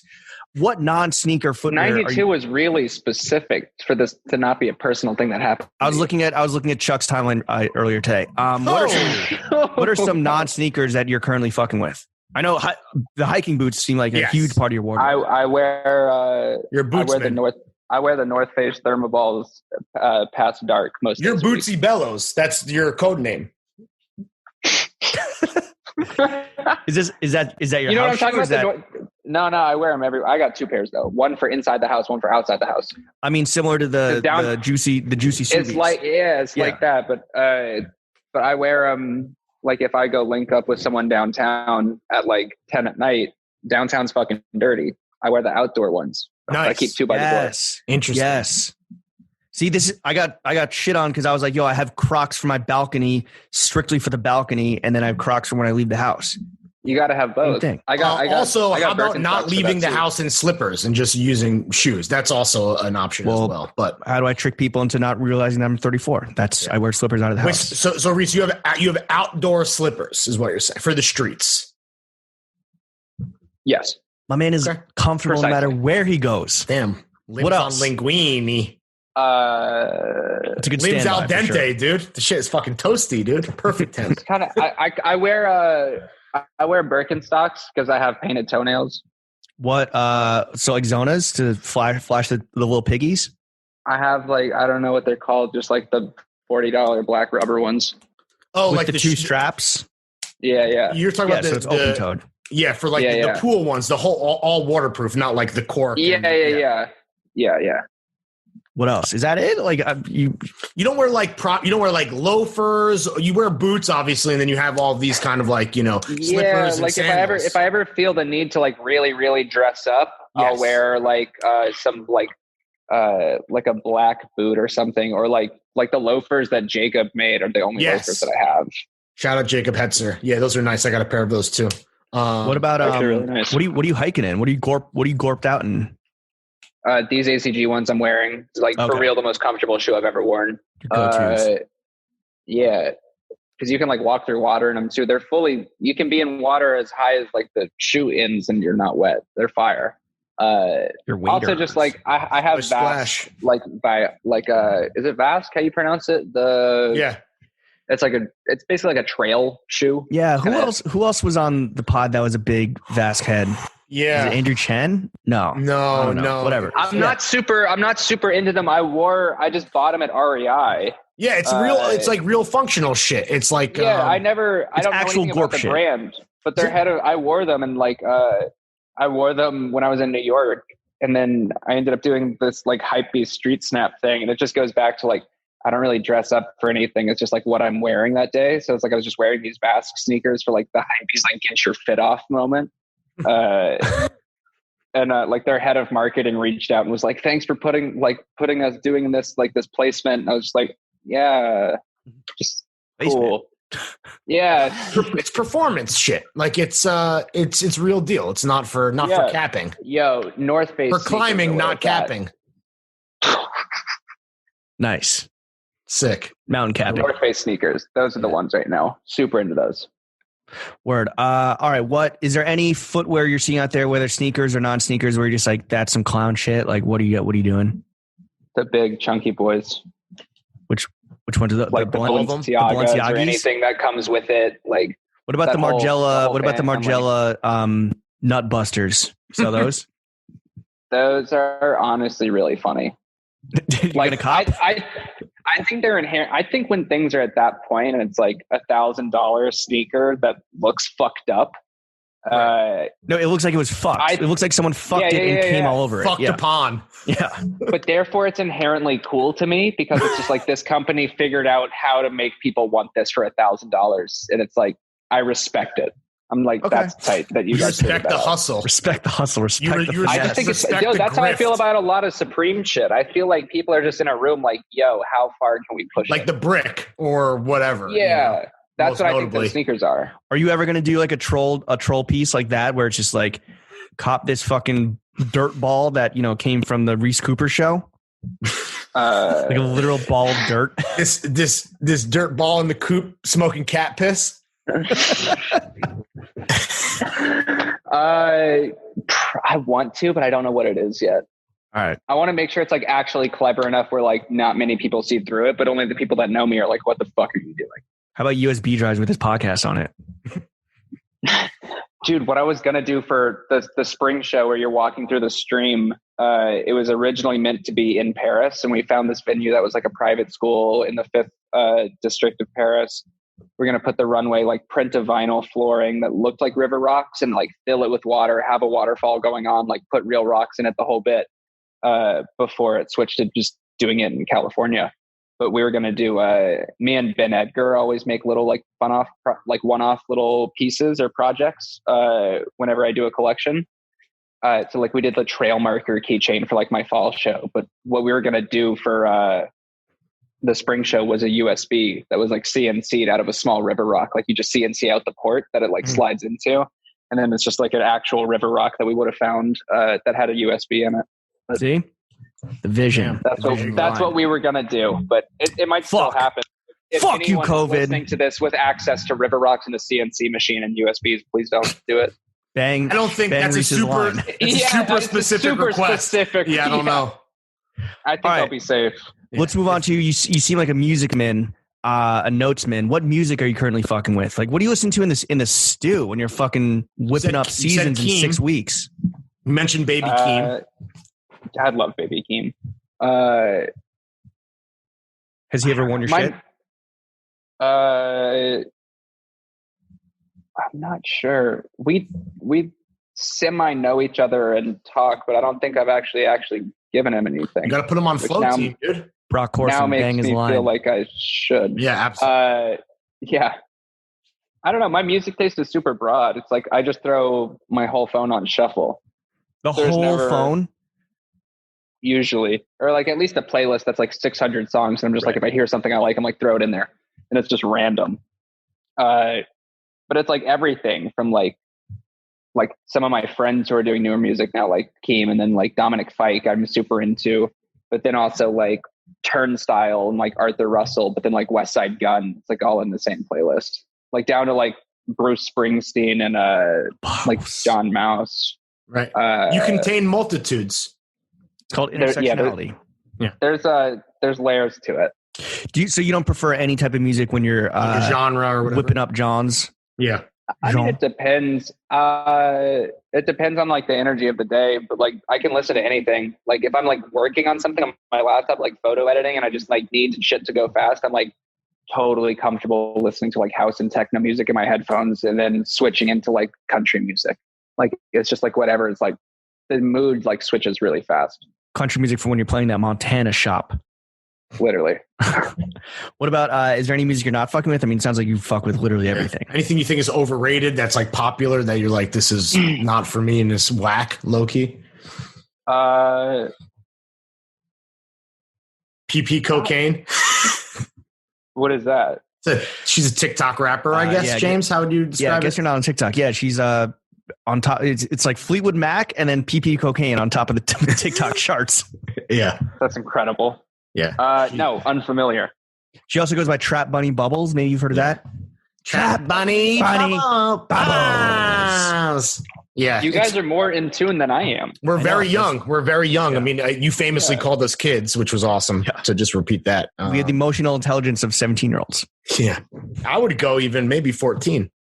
All right, so you're fucking with everything, it sounds like. So there's no way you're not fucking with any music. But are you going to write in Kanye on when you vote on November 3rd? I was going to do it tonight right after this. Oh, nice. Can you write us? You write us in, dude. Yeah, I'll write you guys. Yeah. I don't know your full name, so I'm just going to be like the dudes from the kids from. Yeah, exactly. Yeah. Are they even old enough to run for president? Yeah. We're not. Actually, on record, we're not. Oh, yeah, that's true. We basically are kids. But, vote for Throne Fits is a vote for Trump, so don't do that. Yeah. What about absolutely not. I don't even know if you have time to be pouring things into the ears of the front of the face, but do you watch any film and TV? Like, do you have the time? I watch movies. I watch movies all the time. What are you? What are we watching recently? TV I can't get into. I feel like it takes too much attention. Movies, again, super wide variety. Let's see. Over the past 2 or 3 weeks, I haven't seen anything new in a while. Nobody has. To be honest. Well, unless you live in Indiana and you go see Tenet. Unless you had to see Tenet so that you killed your Christopher Nolan killed your grandparents. Was it worth it though? Yes, 100%. Obviously, it's Christopher Nolan. Ask Travis Scott, bro. So it wasn't that funny. But thank you. I watched some of the favorite. Let's see. Over the past month, I like to throw movies on just in the background when I'm working on something. But it's all movies that are I've already seen before and don't need to focus on. I think the only one that I haven't seen before that I've watched recently, I watched Good Time for the first time. What do you think? Yo, so stressful. Yeah. More stressful than Uncut Gems, in my opinion. I think so too. Yeah. I loved Uncut Gems though. Yeah. Shout out to Safdie Bros. Friends of the podcast. Yeah. Chuck Franco is in possession of the gem. Yeah. Chuck actually interviewed them, and then we weren't allowed to release it for a variety of circumstances. Yeah, it's in the Cash Money vaults. Not just because it was Chuck did a terrible job, but that's only a small factor. Yeah. They were per Chuck's review, maybe not like the most friendly guys, but no, we were aligned. We were aligned. They were just They're cool. so fucking funny. My favorite thing about them is how much they only care about basketball. Yeah. They were very confused as Jewish to why New Yorkers. they're Jewish New Yorkers only care about the Knicks. Dude, take it from me. They were very, very, very confused as to why they were doing a fashion podcast. They're like, why are you asking us this? they thought it was Barstool Sports. I listened to some interview with them, or it was like they got the chance like straight out of film school to like meet with was it Spike Lee? Probably. Or someone. And then Spike Lee or Spike Jones. Yeah. Yeah. But they were like, yeah, it was amazing, like being straight out of film school, like meeting one of our heroes, but like all we could fucking talk about was the Knicks. Then it's definitely Spike Lee. 100% Spike Lee. Again. Yeah. And then there was a Spike Lee interview like a year later. They're like, what was it like meeting these kids? And he's like, it was great, but like all they wanted to know was like about the '95 Knicks and like what it was like watching the Knicks in that era. Yeah, that's literally like that shit's so funny. That was our golden era. You guys have the Lakers forever, and we had the Knicks in the '90s. Yeah, that's it. I guess 2000. Any other any other film you're watching right now? Like what else? Let's say you go home. What are you going to throw on tonight? What are some favorites that you put on the background that you'd recommend? Just briefly. No Country for Old Men is one of my favorites. Does that hold up? I haven't seen that in a minute. Are you kidding me? Absolutely. Yeah, it holds up very well. And that's your whole that's like your whole aesthetic. I did a pop-up at RSC Gallery in Chicago, maybe around this time last year, where kids came to the store and we streamed like this runway video that I did, showed it in store for the first time. I hadn't put it out online yet. And then we doubled it, like watch this video. Then I did a Q&A. Then we had like a popcorn and like drink sponsor. And I just put a bunch of kids in a room and made everyone watch No Country for Old Men. What's the most you've ever lost on a coin toss, Reese? Can you do an Anton Chigurh impression? No, I don't want to butcher it. It's too fucking good. James is pretty bad that should be your next if the bleached hair ever like runs its course. Go full Anton Chigurh. Yeah. Start calling people friendo. Yeah. Nice. Call it. Yeah. Call it. Reese, any film or TV you're not fucking with right now? Emily in Paris, are you fucking with that? I was just gonna say. Yo, for the first like day that hype was going around, I only followed people I know on Twitter. And so I only was seeing like, yo, what's up with Emily in Paris from like people that I knew. And for the first 24 hours of this show being in existence, I genuinely thought Emily Oberg like did something bad. Wow. What else is new? I like because it was just like people like Bryn and like Chris Black, like, yo, what the fuck's with Emily in Paris? I'm like, so you're not fucking with Emily in Paris. Still don't really know what it is. Check it out, my man. Wait, Reese, is your Twitter handle Reese Coop TV? Yeah. But you don't watch TV. Watch Reese. Don't watch TV. Right, I'm about to follow you because I haven't yet. But just I don't tweet anything. I tweeted like back when I first had it in like 2014, and then I wanted to wipe it and start posting like photos instead. Yeah. And then I installed some program that was like automatic delete all your tweets. I was like, that's easy, so I don't have to like sit here and manually do it. And I lost the website. And so it just keeps deleting. So your shit just continues to delete? That's kind of cool. Longest, it's like an Instagram story. The longest a tweet will be up for me if I tweet something is like maybe an hour. Oh, really? An hour? If not less. I have that on, but for 6 months. So any tweet older than 6 months gets deleted, but not an hour.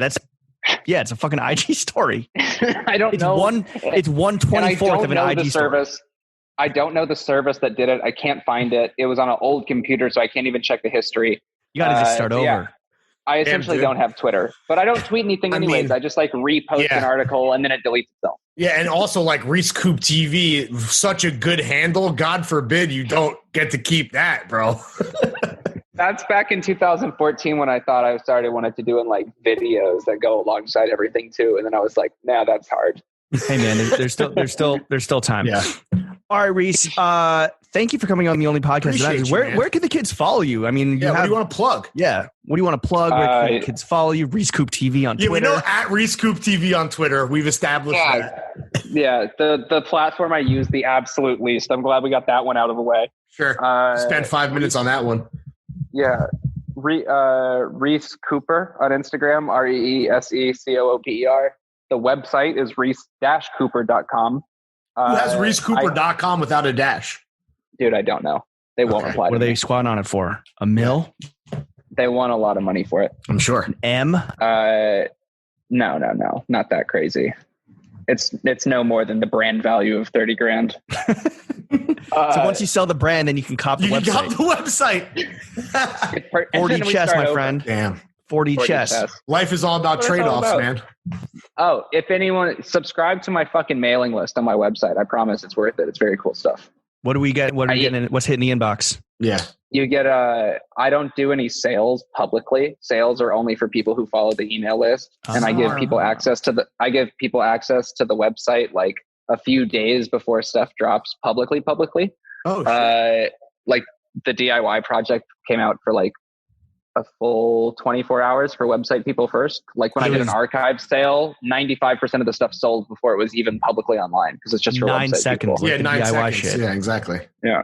Personal record. And then, we're actually starting like now that I have more time and like people around me, I'm trying to actually do more stuff with the email list. I had this whole plan for a book to do with each collection, which featured like a bunch of cool photo shoots of like friends of the brand, like taking people out of like the normal context that you would see them, such as like Vince Staples doing the intro audio in my runway show. It's like taking that energy just with people around the brand doing like photo shoots, interviews. And it's like, I'm just realizing. I can't wait to get the call for that. James and I will do whatever you need, dude. I don't want to tell you how to run your email newsletter or anything, but hey, this is going to be live on Tuesday. We'll send you the links and, you just pop them in there. Just Apple K, my guy. Yeah. There you go. But yeah, I'm just trying to like turn that more into like social media and email stuff versus like doing physical books because like we don't need more shit out there. We don't need more shit in this world. Wasteful. Yeah.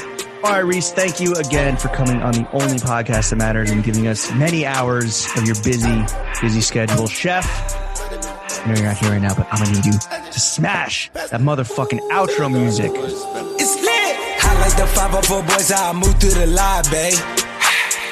Since 12, the flame been hot just to show you the time frame. 100 mil down on my desk, but I'm still up deciding. Mashing M's in my account to the truck in my driveway. I'm in that photo by myself. Know it's 100 more niggas outside. Know they gon' ride to the death. Had some good years, ain't no way I get tired. I gotta do what I feel. Every day Super Bowl, fuck it, oh well. I put a lot on myself. And then for Richard Mill, I'm like Odell. She slid ahead, now my best is to grab a torpedo. I had to go back and legal my slides like I'm 13-0. I told her, baby, this not the remix, this is a part of the sequel. No, we not living the same, we not making the same, we not equal. Yeah. Lil' mama can fly. Had some troubles, put that shit in the sky. Thought the angels know the devil would try. It's so hot, you thought Paris Hilton just said it. When we come out, we can't help but leave damage. After party, astro world at the planet. Laid the map out, but they didn't understand it. When I'm home, know that I fuck on a Grammy. Yeah.